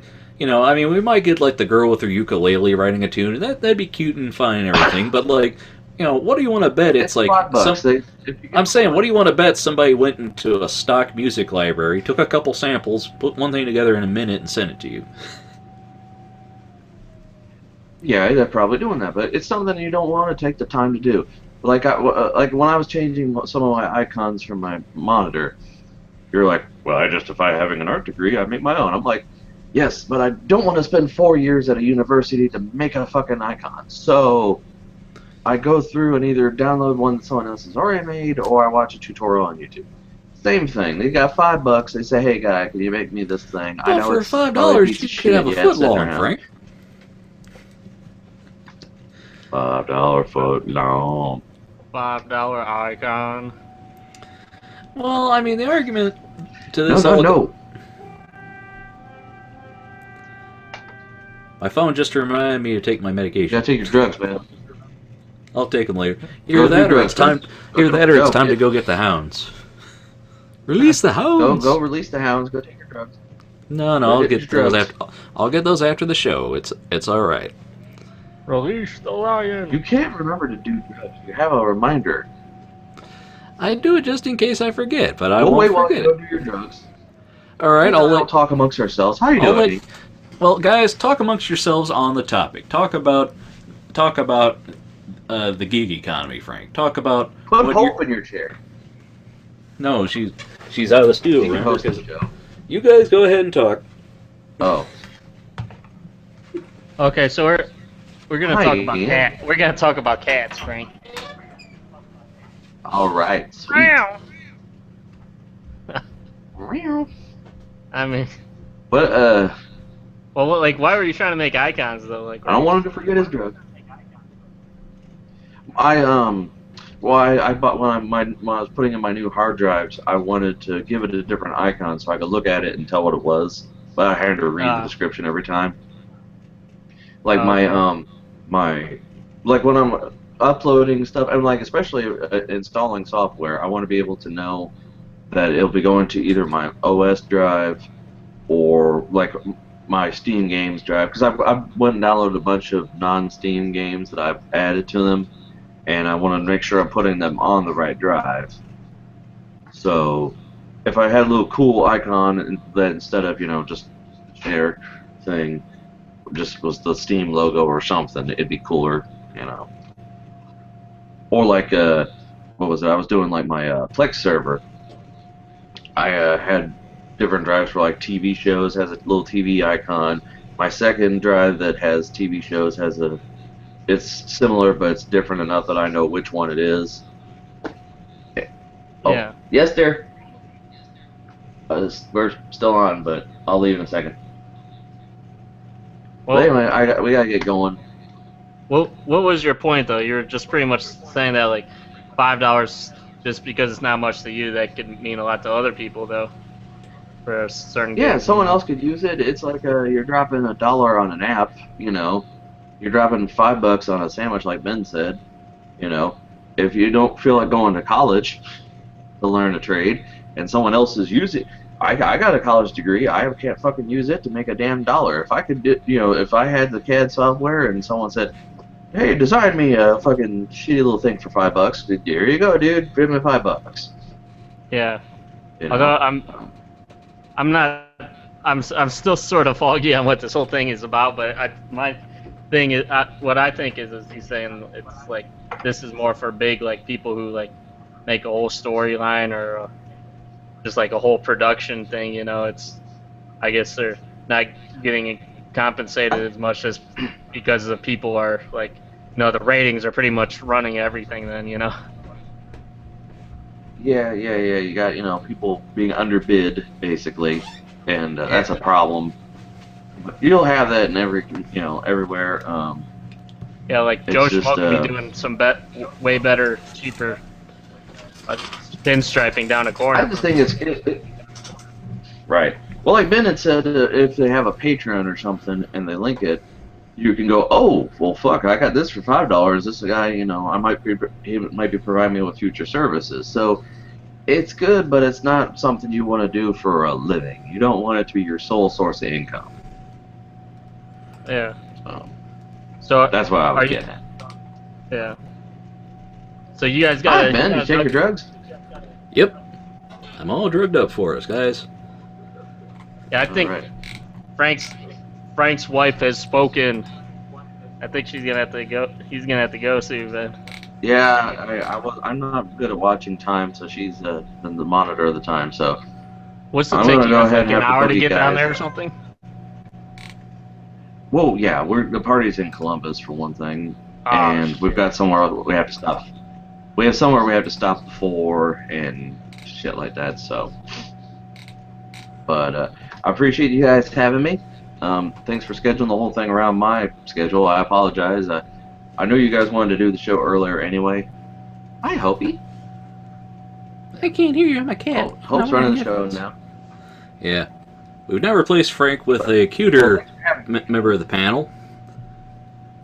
I'll give her a little headset. She's adorable. Yes, she is. But I gotta go, guys. So, like I said, thanks for having me. Sure, no problem, buddy. Good to have you on, Frank. You guys trying to have a good evening. I'll probably talk to y'all later. Where's my mouse? Okay. Man. Peace, All guys. right. Peace out. Have fun, Frank. So, I'm trying to narrow down. I had a bunch of links because I just did a Google search on this right before the show started, and I was going to toss out one more that's in praise of the gig economy. Services like Uber and Deliveroo create new, versatile, flexible jobs which snobbish professionals dismiss at their peril. So, I mean, there's plenty of articles saying, the idea of the gig economy, like, what security is there for workers, because it's like, if they just work for an app but they don't really answer to anybody and they don't get benefits by anybody, it's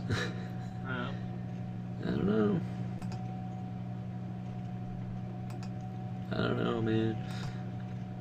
But yeah, so those are the links I'll toss out there. So what did you and Frank talk about while I was busy? Well, he talked about a lot of his icons because I asked him, like, why the heck are you trying to make icons?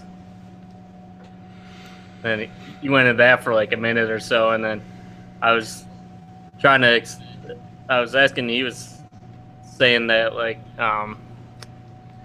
what was it, they, like $5 to you might not be that much, but like if you're just like paying for like $1 app or something, or it all depends on what you're doing it for, but I think you're trying to say this was about the gigs for larger type things, right? Like productions and like writing a whole storyline and stuff, and because of the ratings are controlling everything, and people are getting underpaid then, right? Well, it's like, the idea of the concept is things like Uber, which is, somebody, they're like, hey, I need a ride. Anybody near me want to give me a ride? And if they're an Uber driver and they get a thing, hey, oh yeah, I'll go and drive up to you. And they're just, a guy who happens to drive. And I've seen a lot of news stories about people wigging out on the drivers, or the drivers wigging out on the... Because it's just people who, who have a smartphone and a car. It's like... it's like, you gotta...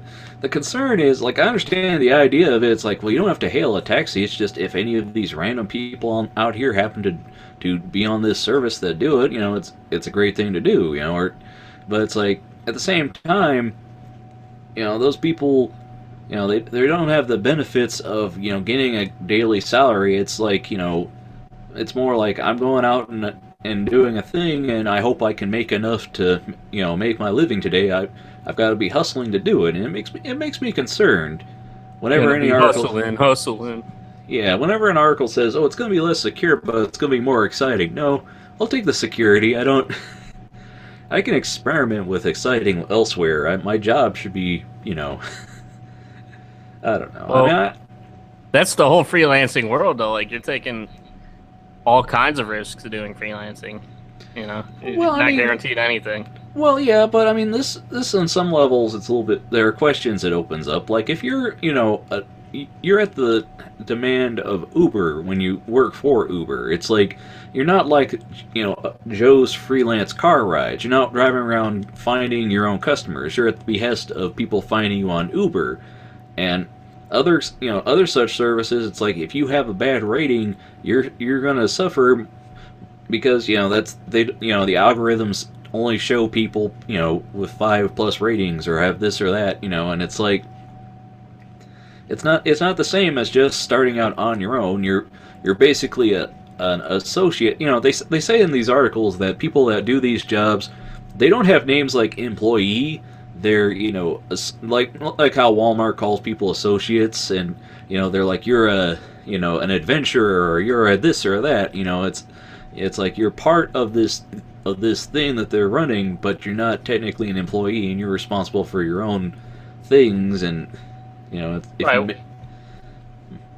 Well, it's just like if I go onto one of those 3D marketing sites where I sell a 3D model, like, I'm freelancing, but I'm still going through a middleman, Yeah, and that's kind of one of the concerns about those middlemen, though, is like, a lot of sites, like, if you like on, I think Fiverr, if you advertise a gig, they don't, like, most sites don't want you to mention your outside site on their services. So, like, you can't, if you have a 3D modeling site where where you post your new stuff, and then you happen to be on Fiverr doing 3D gigs, all your stuff needs to be relevant to just that site. You can't be making an email. You can't be growing an email list of clients, because they shouldn't be. Fiverr wants you to stay within their environment. Basically, they want you to stay within their sphere where they can control you. Right. So I only should make cat 3D models then, or something. Well, it's like they're saying you can only sell stuff through Fiverr. You can't, you can't say go to ianadams.com. Yeah. You can't say go to my site and pay me more for something better. It's like, no, this is, Yeah, you gotta have exclusivity. That's what and other places will do the same thing, where they want you to stay on their store, and they will not let you link out. They won't let you tell people to sign up for your email list. I mean, some will, but it's the concern that if you have to work for a thing, that person will only know you through that thing rather than as the creator, as a guy who does this. Yeah, I'm just a random username or whatever. That's Well, you're part of that site. People go there and they're like, "Oh, I know a guy on Amazon that sells me this." It's like, well, did you know he has his own website where he'll sell you that at even half that price because that way he doesn't have to pay Amazon? Well, no, because Amazon will hide that from you. Well, I don't know if Amazon will, but I'm saying a lot of sites will do that, where if you mention your website outside of their service, you'll get banned because it's against their terms of use. Because, it makes sense. If you were running a company, you wouldn't let people come in and advertise, "Hey, come here and go somewhere else." That'd be poaching. But at the same token, it's like, well, should people only be able to work through this mechanism? Well, at some sites, it depends on the middleman. Like Turbo Squid, I know, and a couple other 3D modeling sites, like they'll take a lesser percentage out of their cut for your exclusivity. Mm-hmm. It depends though. Like if some service is really shitty, they'll be like, yeah, you can only just go through our site and that's it, and we'll take a really huge cut. That's why I think it was a good thing that I did, with the I think we did a whole subject on it. I forget. Yeah, where I did a whole breakdown list of each of the different 3D market sites where they showed you a cut that they take, but the larger, the lesser cut sites, that was good, but then they had other things that you had to think about and balance out. Well, if all the customers go to this one service, you kind of de facto have to use that service, Just like if everybody's on Facebook, well, you can like the terms of service on Friendster better, but that's kind of a moot point. It's like, I don't know. Well, that's a whole beast that you really don't control, though. That's unfortunate, Well, that's kind of the argument with the whole gig economy is in the future, if everybody's an entrepreneur, and everybody's or a solopreneur or a this or that, doing things, freelance or on their own terms. iFart app 2.0. Well, I'm just saying, if everybody's doing, selling their work and their skills by themselves, at the end of the day, well, is it better to work for, if you worked on, say, if you were a driver and you worked for Uber, or if you were a delivery person and worked for Deliveroo, or if you worked for somebody, if you were a person on Fiverr, is it better if you think you can get more gigs a day doing that, but then at the end of the day, those people don't become customers that'll refer you and go, "Oh yeah, I like the way that guy, he was a good safe driver. Oh, he did this." It's like you don't really know that guy's name. They don't really know you. They just know that you were an Uber driver, and the next Uber driver they get might be playing thrash metal while they're driving you, or be speeding the whole time. It's like they can't refer you to. It's a matter of how much it affects your business. And is it better to be totally solo, or at the end of the day, everyone's just going to use this service because it's easier for the consumer? But I don't know. That's a whole argument about business, is how much of it is for the benefit of the consumers, because you could get consumers all these benefits, but if the workers are being paid slave labor wages for it and working hard for barely anything, I don't know. Well, do you think the whole problem with everybody having a Tumblr is that everybody has a Tumblr? Do you think do you think it ruins our podcast that everybody is doing a podcast now? No, I think it's cool now that you can say what a podcast is and people go, "Oh yeah, listen to it." Because seriously, I've been doing podcasts since 2006, something like that. I've been listening to them since about that time too. And you try and explain to people, and they're like, it's like talk radio, but it's on the internet. And they're like, oh. And, nowadays there's streaming stuff, so there's, nowadays there's a lot of Let's Players. People know what these strange things are, because now it's it's a commonplace now for everybody to watch Let's Players, everybody to watch YouTube videos, everybody to listen to podcasts. But at the same time, it's weird. As an animator, when I work on stuff, I want to save it as an animated GIF, right? because you think, oh, it's animated, people can see it move, it makes sense, and it's small enough, I want to make it a GIF. But then the fun comes of finding something that exports to GIF. Right now I'm using Photoshop CS3, and it's got video options, and it supports animated GIFs. I got maybe 2 or 3 apps that support it outside of that to export it.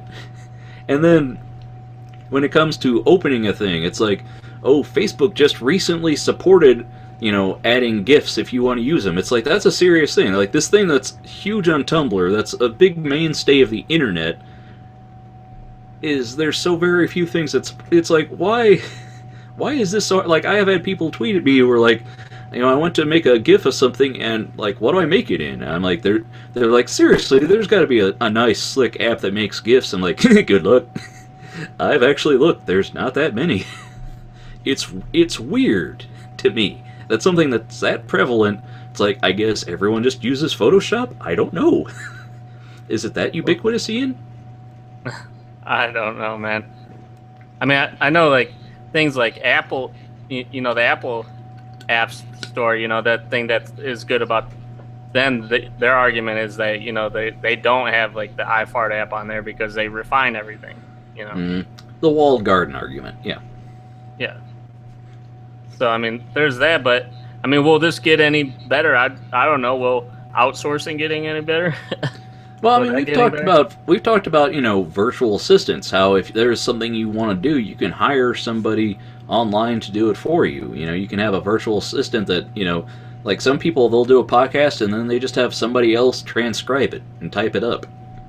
Or they'll have somebody go through and organize their files or make sure everything's in a proper format at like one of these gig economy places where you can find a freelancer who is a proofreader and will just proofread your paper for you for the fee of doing it that one time. I mean... Right. Well, I mean, like, what's the argument about, like, outsourcing and stuff? Like, if there's other, like, workers that are foreign that, hey, they can do the job cheaper and stuff, like, what's the argument against saying, well, yeah, that's good for them, then they're a better person then because they can do it cheaper and better. Well, the argument for a lot of it is like, say, China and India, where a lot of that outsourcing goes, is that the people are being paid slave wages and are in sweatshops, and sure, it might be good wages, versus starving in a village, but, when you have these factories that people are chained to the machines, that the factories catch on fire and all the doors are locked so they can't get out, and all these these kind of things happen, or the place is not coded for having people in there, and like it all the electricity catches fire and the place burns down. This happens again and again. So there is the concern for those people. And then there's also the concern that if you're in one of, say like in America, when manufacturing eventually got all outsourced overseas and all these other places, it's like, you take jobs that were, an expected part in America, like manufacturing. It's like, oh yeah, there are all these mills and all this stuff, but now it's like all that's done overseas. The jobs are gone. And the people that had them and that relied on them are now without them and get very upset. Much like, we talked, when Frank was on, we were talking about the coal country and, places where coal is king, and it's like, well, if all the green initiatives and all that stuff, they close the mines and they close the coal production. It's like, well, those people now, they have to find a different kind of work. So yeah, but pretty much you're saying then they're just manipulated to not mind that because their life was so shitty before. Well, I mean, it's just a matter of expectations. I mean, everybody has to make a living some way. But, you're not required to be somebody's expectation. It's like, if there was a guy that made his living by, buckling my seatbelt every day, and then I decided, hey, I'm just going to try and walk more. He has no grounds to say, well, hey, how am I going to make my living? It's like, well, at the same time, it's like, well, I can't artificially, have to drive more just to give that guy more work. It's like that's not a fair system either. So, yeah, I think for me, like my game plan, if I start trying to sell 3D models, I'm going to, I'm just not going to be exclusive. I think it'd be a smarter idea to open up my own website and try to sell there, or maybe sell on Facebook even, and sell on the Turbo Squid. Just sell everywhere, I guess. It's just harder because then it's harder to manage all those sites and the passwords and inventories and. Well, I mean, like I've said, I think you should really just, take, models models of stuff you like when you modeled that, that football player thing that you said you forgot about. You put it on a site. The helmet, yeah. Yeah, when you do stuff like that, just, take some of your models, put them on a range of sites, and whichever one gets the most traffic, just be exclusive to that one. I mean, because, and then maybe every, year or so you put out, or maybe every few months you put out a couple models on these other sites and start knowing, well, this one actually got a whole bunch of sales, so I think it would be worth it to put stuff there now, Because, I mean, this is something when I started taking those courses on, that course on social media and stuff, and they were like, focus on your channels on what, gets the most traction and what works. Like, it's like you post stuff on Facebook, Tumblr, Pinterest, Twitter, LinkedIn, Friendster, MySpace, all the, Peach, Ello, all these different, social medias, and it's like, if no one's replying, if people, a majority of people are on Facebook, so really that's probably where you should be. And then if you have a lot of conversations with Twitter and you get engagement, stay on Twitter. Or if you share a lot of images and get a lot of likes, you should probably be on Pinterest. It's like, don't spend all your energy trying to do everything, because you're not going to. Yeah. I don't know. Well, but I'm just pretty much saying, like, you gotta think about the middleman in all of this, like, you can't forget about who they are and stuff, a lot of middlemen could be pretty shitty, Yeah. And if their rating system just doesn't work out that well for you, then maybe you got to think about another one. But it's hard too, I understand, because like you said, the whole Facebook and Friendster thing, the Uber, they're the only people in town, I think, as far as being able to do that type of thing, And yeah, I mean, some stuff competitors come up, but it's like, remember the Zune? It's like, just because competitors come up doesn't mean they're going to replace it. I mean, I don't know, man. I mean, it's usually best to just go where the traffic is and then try and also make up your own presence so people identify you with a thing. So hopefully I don't know, that's my goal, is like I put up my art and my animations and stuff on my site, so hopefully more people will see it on Facebook and all these other things, but after a while they might recognize me as, oh, that's that guy who does that one thing. I really like that one thing he does a lot of. I'll see more of what he does. Yeah. Is that your mom down there? Yep, don't mind her. She's just sneezing. Oh. Alright. Yeah. I mean, I guess that's all we could say about that. That's all we gotta say about that. So, I mean, I like the idea of it's possible for more people to do work, but, at the same time, I worry about, it's possible. I worry about more people, less of them doing it for themselves, and more people going out and their work just being a gig and just going, running from gig to gig rather than running their business, Yeah. It's like you wouldn't mind being a pizza delivery boy when you're in your 20s and whatnot. You're just driving around making some extra cash.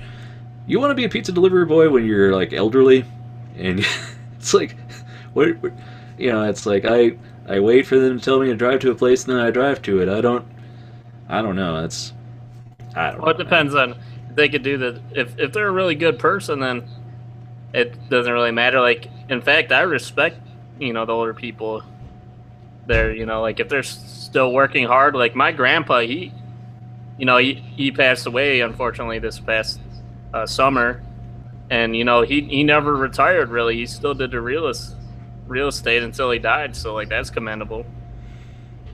I mean, I'm not trying to shame pizza delivery. I'm just trying to say that it's like, like people should be able to put something back and to be able to focus on their careers in like a grand scheme. If you're like, if you're if you're running a graphic design company of your own and you do a little freelance here or there, or you do some waitressing or you do this or that, that's not really your thing, but you're doing it just to make ends meet. That's one thing, but like you don't want to have the economy get to a situation where that whole moonlighting and stuff just to make ends meet. I mean, we talked about it before with the realities of being popular on social media and like having a big YouTube presence and an Instagram presence, and it's like, yeah, but you still gotta wait tables at the Red Lobster to try and make ends meet.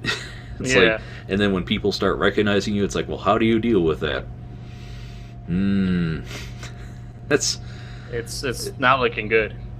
It's an interesting place to be. I mean, like, it's weird to me to think that there's somebody that's famous to a huge percentage of people that also doesn't just accumulate wealth from that. I mean, it's a different place now than stuff was in like the 70s when you had record labels giving musicians money and and you knew where they were coming from, or movie stars who you knew where they were getting their money from. Nowadays, it's very possible to have a lot of people know who you are but not get anything from it. Yeah, so you're saying that fame brought a lot more to the table back then than it did now. It does now. Well, fame meant a little bit more, I'd probably say. Like, it had more, the exchange rate. Because now you can be famous for, somebody filming a sex tape with you. And it's like, well, that's great and all, unless you know how to, roll that into ways to make money. And people have, like there are people who've gotten famous from sex tapes or gotten famous from, reality shows or whatever where they were shown in a bad light, but they made bank off it, and good on them. But I don't know, it's not a thing to idolize. Well, I think people, I think a good thought would be to say a lot of people are confusing stars with city lights. I think, I mean, just a small town girl, even in a lonely world. I mean, maybe people just don't have as good of standards nowadays as they did back then, but yeah, like it definitely meant something to be a star back in the day, Well, back in the day, to have stuff, have a person blow up in celebrity, you had to be everywhere, you had to make all these shows, you had to make all these things. Now it's like, now when things can go viral and a dumb video of you can go on the internet and get blown up. It's like it's a very different place from back in the day where. Well, back in the day, you were recognized for your talents and everything, Well, I don't want to go that far and say that there aren't people that got famous. There were plenty of people that got famous for bloopers or events. I mean, was. The guy that shot Lee Harvey Oswald, was he famous for talent or anything? No, he was famous because of this incident that he was involved in during the filming of a thing when he shot a guy who happened to assassinate the president. It's like, Well, we've had discussions about like are people that are recognized for their hard work versus just something that just accidentally got blown up on or gone viral, Yeah, well, I don't know. I mean, that's why whenever I see a thing that says, "Oh, learn how to go viral," it's like, no, viral is kind of it happens for a reason. If you try and make a thing viral, it's gonna, that's when you get those one simple trick for. Shut up. Oh well. Anyway, we've now traveled down the rabbit hole of this discussion. It's probably time for some trivia.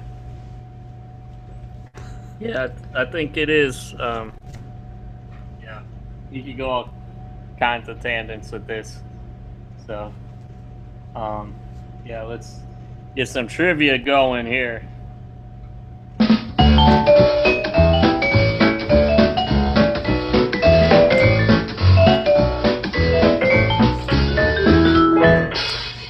Yeah, trivia again.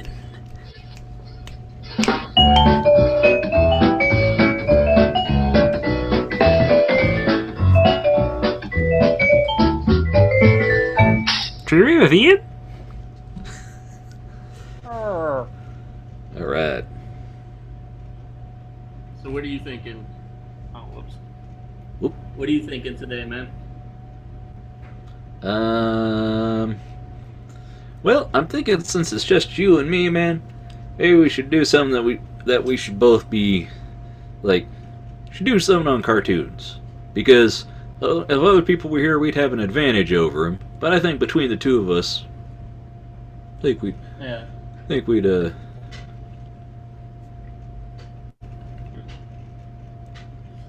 You think we should, what? I think we should do something on, like, cartoons or animation or art or something, you know. Yeah. You're right there, Ian. Yeah, my thing wasn't working too well.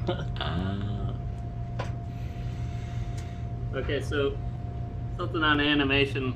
Again, remember that I think the site was a little bit limited. Like, I think that as far as the animation side, I think it's mainly just, you know, like movies or cartoons. Favorite You know? Walt Disney scenes. Yeah. Remember that time on Family Guy? Simpsons season 11 trivia. Tough. Simpsons we could do- season 13. Maybe we could Easy. do one on a. Yeah. We could do. I could try searching jobs and see what comes up with that. I don't know. Man. We could do economy. No, that's alright. Other than when we have specific things to talk about, kinda, you know. Okay.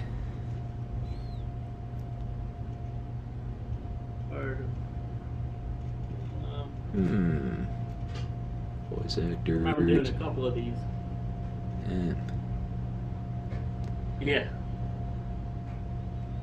And this is pretty. Let's do that. Let's try the difficult films from Walt Disney Animation Studios. If it's difficult, All right. then it should be a good one for both of us. Yeah. All right. All right. Trivia time. In Atlas, The Lost Empire, which of the following was not a member of the team of specialists that accompanied Milo Thatch on the expedition to Atlantis? Shepard, Sweet, Vinny, Mrs. Packard. Oh boy.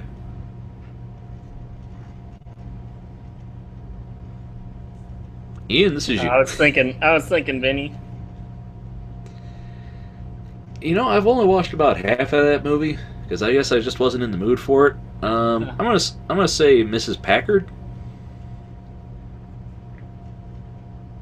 Now, when they say specialist, is that like a? Are they doing just like odds and ends stuff with it or something? I'm guessing it was people that were on the ship when they went out, and for some reason I want to say Mrs. Packard was probably one of the people they left at home. I don't know. I can't remember. That movie kind of... I got halfway through it and I was like, I don't know what's going on in this thing. So... Oh! It was Shepard! Oh well. Wah, wah, wah, wah. Which of the following is the name of a princess from a Disney movie? Shanty, Drizella, Merryweather, Ailoni. This is me, huh? Yeah. Oh boy. Oh boy. This. The name of a princess from a Disney movie. I'm gonna say it's either Drizella or Merryweather.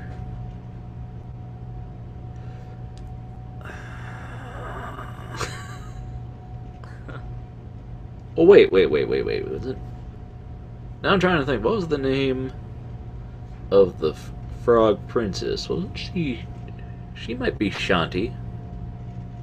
Because I don't know, because Drizella sounds like one of the ugly stepsisters, which I know they got redeemed in one of the sequels. I don't know, I hear those are actually pretty good.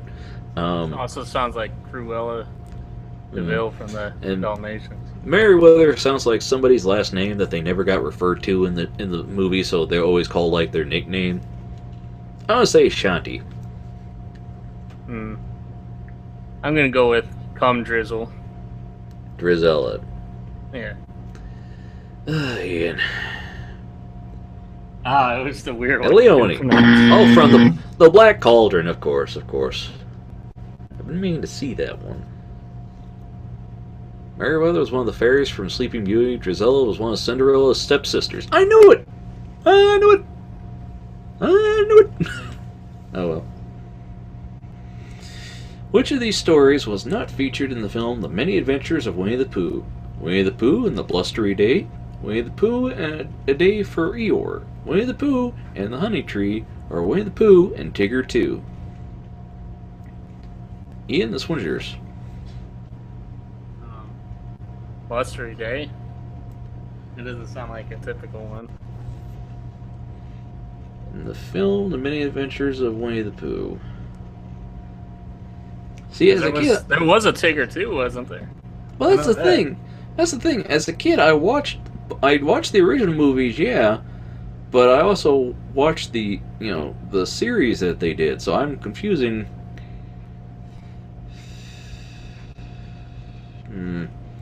Well, I'm pretty sure the Honey Tree was the actual first story. Tigger 2, maybe... let's see, Tigger was in the original Winnie the Pooh movie, so he was there. So it's either Day for Eeyore or Blustery Day. I could have sworn they did a Day for Eeyore movie, though, didn't they?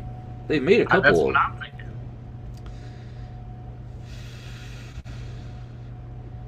I want to say A Day for Eeyore. Alright. Oh, you got it. Day for Eeyore. Wow, that's a lot of text. I kind of, yeah, if you want to screenshot that and find out why, but, alright. What kind of animal from the Jungle Book was the word Khan in his, what kind of animal from the Jungle Book was the word Khan in her name? Panther, tiger, python, lion. Okay, and this is me, huh? Yeah. Well, Jungle Book, Shere Khan, he was a tiger, wasn't he? I'll go with the same thing.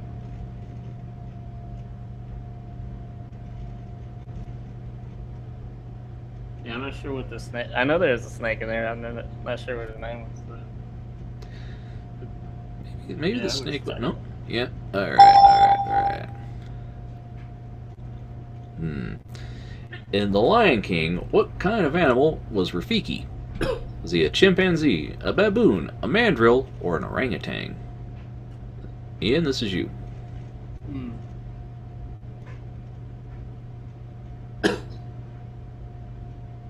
It was a baboon, wasn't he?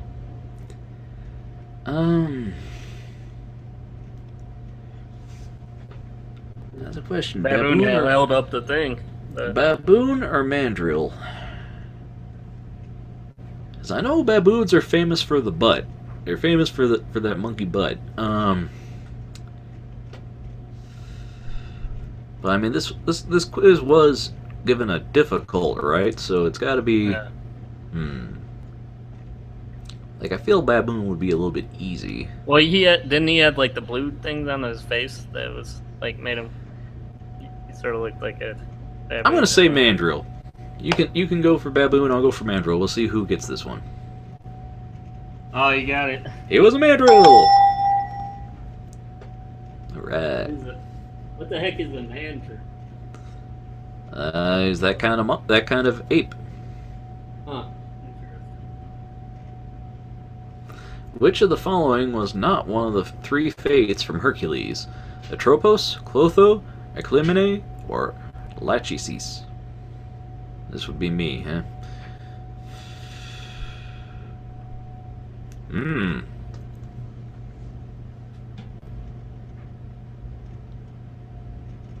Jesus. You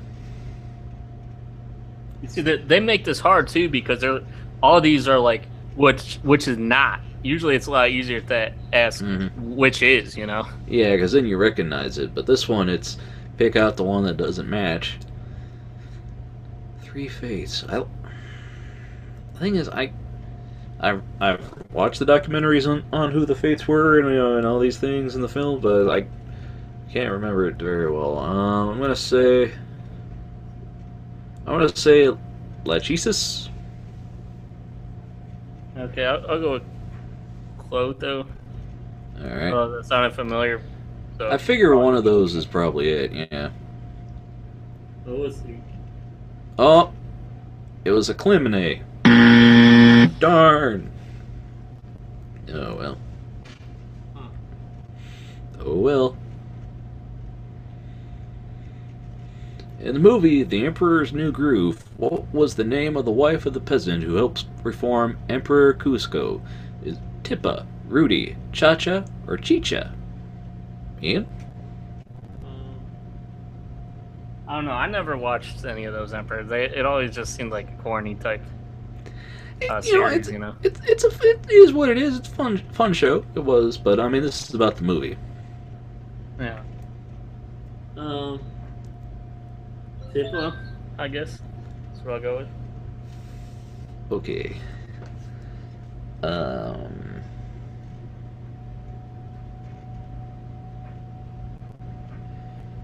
I'm gonna go with Tippa as well. For some reason, I think that's the one that's coming to mind. Oh, it was Chicha. Well, I mean, she's barely in it. It's mostly John Goodman and David Spade, right? I mean, I don't know. And then a little bit of, you know, I don't know.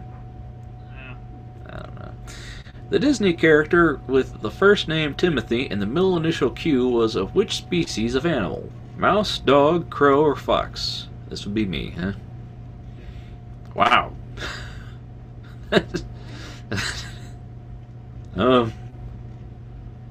Timothy Q. Oh my. I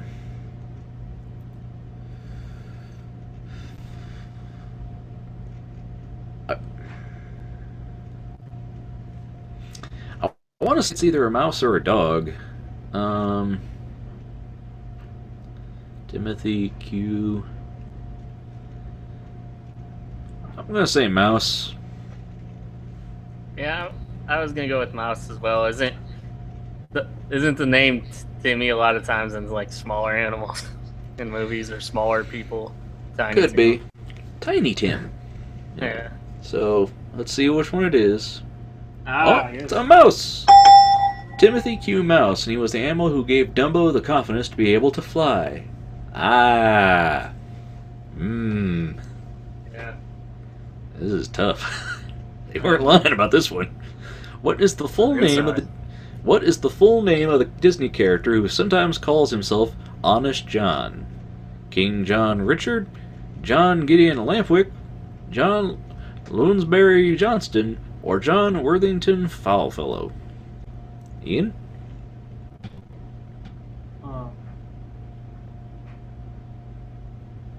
Honest John.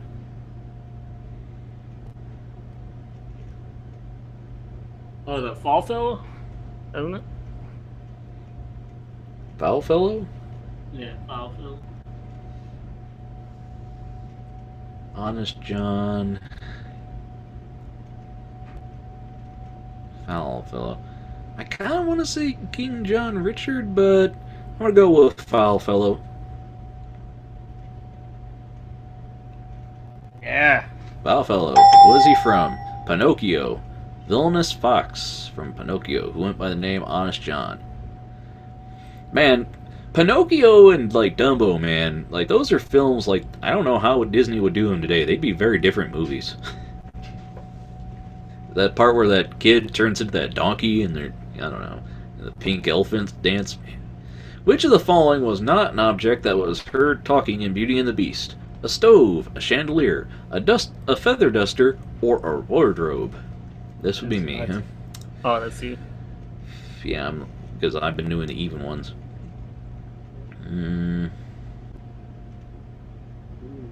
This one is. I have two, but those are kind of hard. This one's gonna be hard to decide. Now we're talking. I'm gonna say it's probably either a stove or a wardrobe. Feather duster seems kind of obvious. I don't know, because they had that, well, isn't the French guy technically a chandelier? I mean, I know he was a candelabra. Yeah. I'm going to say a wardrobe. Well, that's what I was gonna go with, because I think during the whole thing, like, all he did was open up his drawers during the animation and never talked or anything. You know. Remember when she was getting the clothes out to get ready for the... It's been a long time since I saw that movie, Ian, so let's find out. A chandelier! The stove was the casual chef, the feather duster was the maid, the wardrobe used to help out with fashion in the castle. She apparently also used to be an opera singer. Well.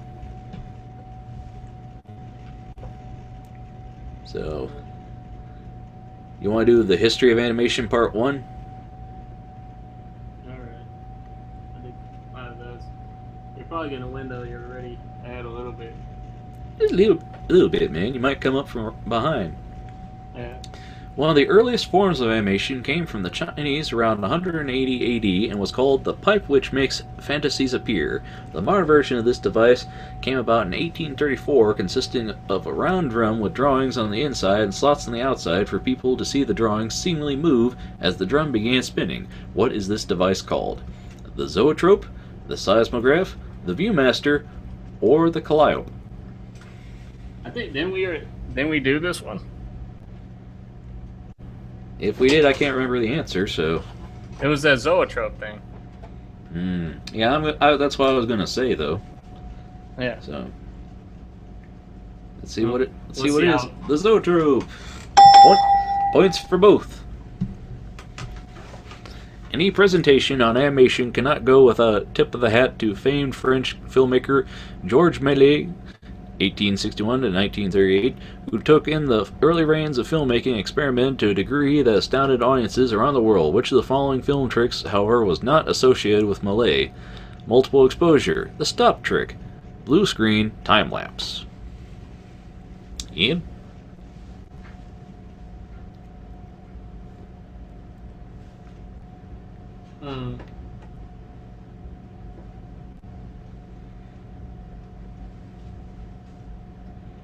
I think. Wasn't it the multiple exposure? I'm going to say blue screen. Blue screen? Alright. Yeah, you were right. It was blue screen! Beyond the optical children's toys, one of the first noted film cartoons was J. Stuart Blackton's Humorous Phases of Funny Faces, made in 1906. Sadly, the technical aspects of actual cartoon drawing had not caught up yet. What kind of surface was the animation drawn? An easel, a blackboard, a chunk of cardboard, a blank wall. I'm gonna say a blackboard.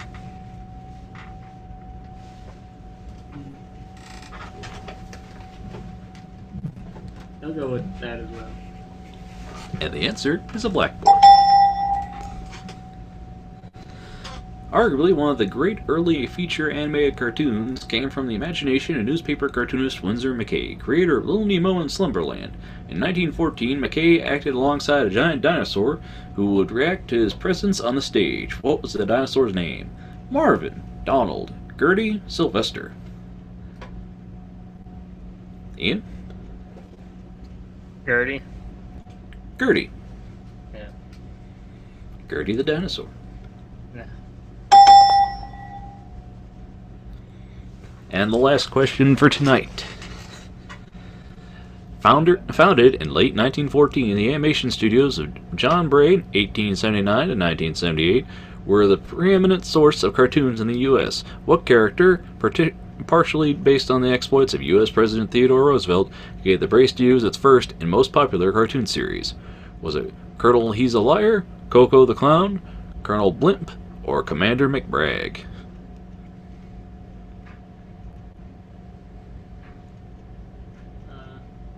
Is this? I was gonna say McBragg. I'm gonna say Colonel He's a Liar. Okay.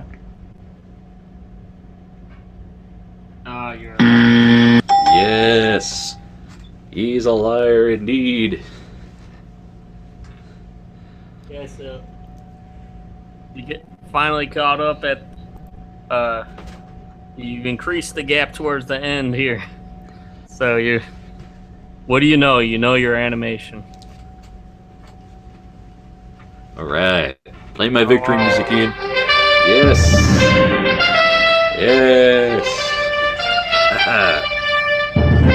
I am the greatest. I am the best.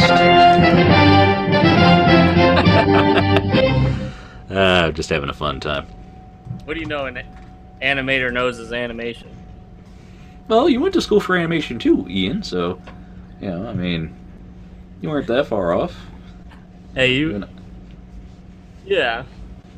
So. But you watched a lot more animation than I do. Well, I'm more of an animation nerd than you are. Like, you know, Yeah. if we were talking about like computer stuff or, you know, stuff, you know, programming and coding, I'm sure you would kick my butt with that. Well, yeah, I mean, like, each of us are pretty good with the technical aspects, but like the older movies and stuff, like you like to go back to your roots as far as the knowing all those techniques and what they did back in the day and stuff, you know. I think it's cool because they just look so weird by today's, you know, standards, and I'd like to see, like, they experimented with a lot of those early films, and I'd like to see that kind of fun taken into today's films, you know.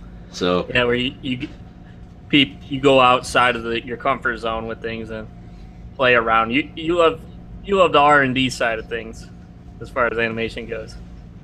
I don't know. I like it as a form of art and experimentation and expression. So Yeah. this little critter was climbing up where she knows she's not supposed to be. Isn't that right, kitty cat? She's fussy because she knows I caught her. It's over now. All her fun. Anyway, so I think it's time for me to thank everybody. I'd like to thank my co-host Ian for bringing in half our news stories and manning the trivia boards and being an all-around swell guy. And staying on the whole show. Oh, I also want to thank my brother Frank for coming on for the time he was. Did his wife poke her head in while I was out? Was she like, Yeah, hey? I was like, his wife has spoken. Yeah, well, she is the boss, so he has to check with high command every time they come over. Yeah. So, oh well, at least somebody's in charge of Frank, because glad it's not Frank, I'll tell you that much. So anyway, so I'd like to thank my brother for coming on and sharing his, you know, his ability to crack wise with us and his opinions, and you know, shame we didn't get to hear from Nate or Doug on this episode, but you know, it's an early one, and Yeah, what's you know, going on with Jean too? Is she gonna start trying to come on any episodes here? Or? I don't know. I gotta talk to her about that. I don't know. I have no idea if she's going to or not. Like I think she's been kind of busy with the work thing, so I don't know. Every time I talk to anybody, it's like, I don't know, man. I'll get back to you, and then they never do. Because like I still need to talk to Kyle about when he's going to come on the show again, and then trying to make the show not like go into the late hours of the night too has been a whole other thing. So Yeah. Well, you said like Jean was like having trouble just trying to eat. well, you know, there's gigs, man. It's the economy, stupid. No. Well, she's still alive, so that's good, I guess. If you still hear from her. Yeah. I don't know, man. So, but anyway, I think with that, we're going to call it a night here, folks. I'd like to thank everybody for tuning in with us this week, and till we see you again, see you on the other side. Peace. Shout us out. Shout us, no.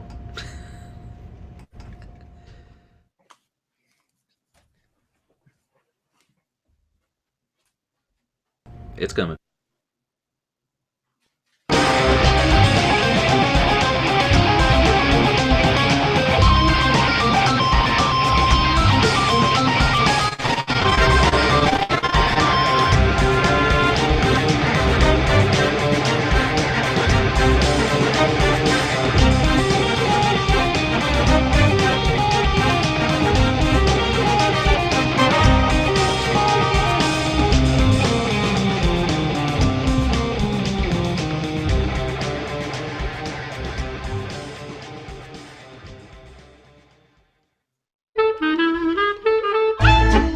find out more, visit NoRightsProductions.com.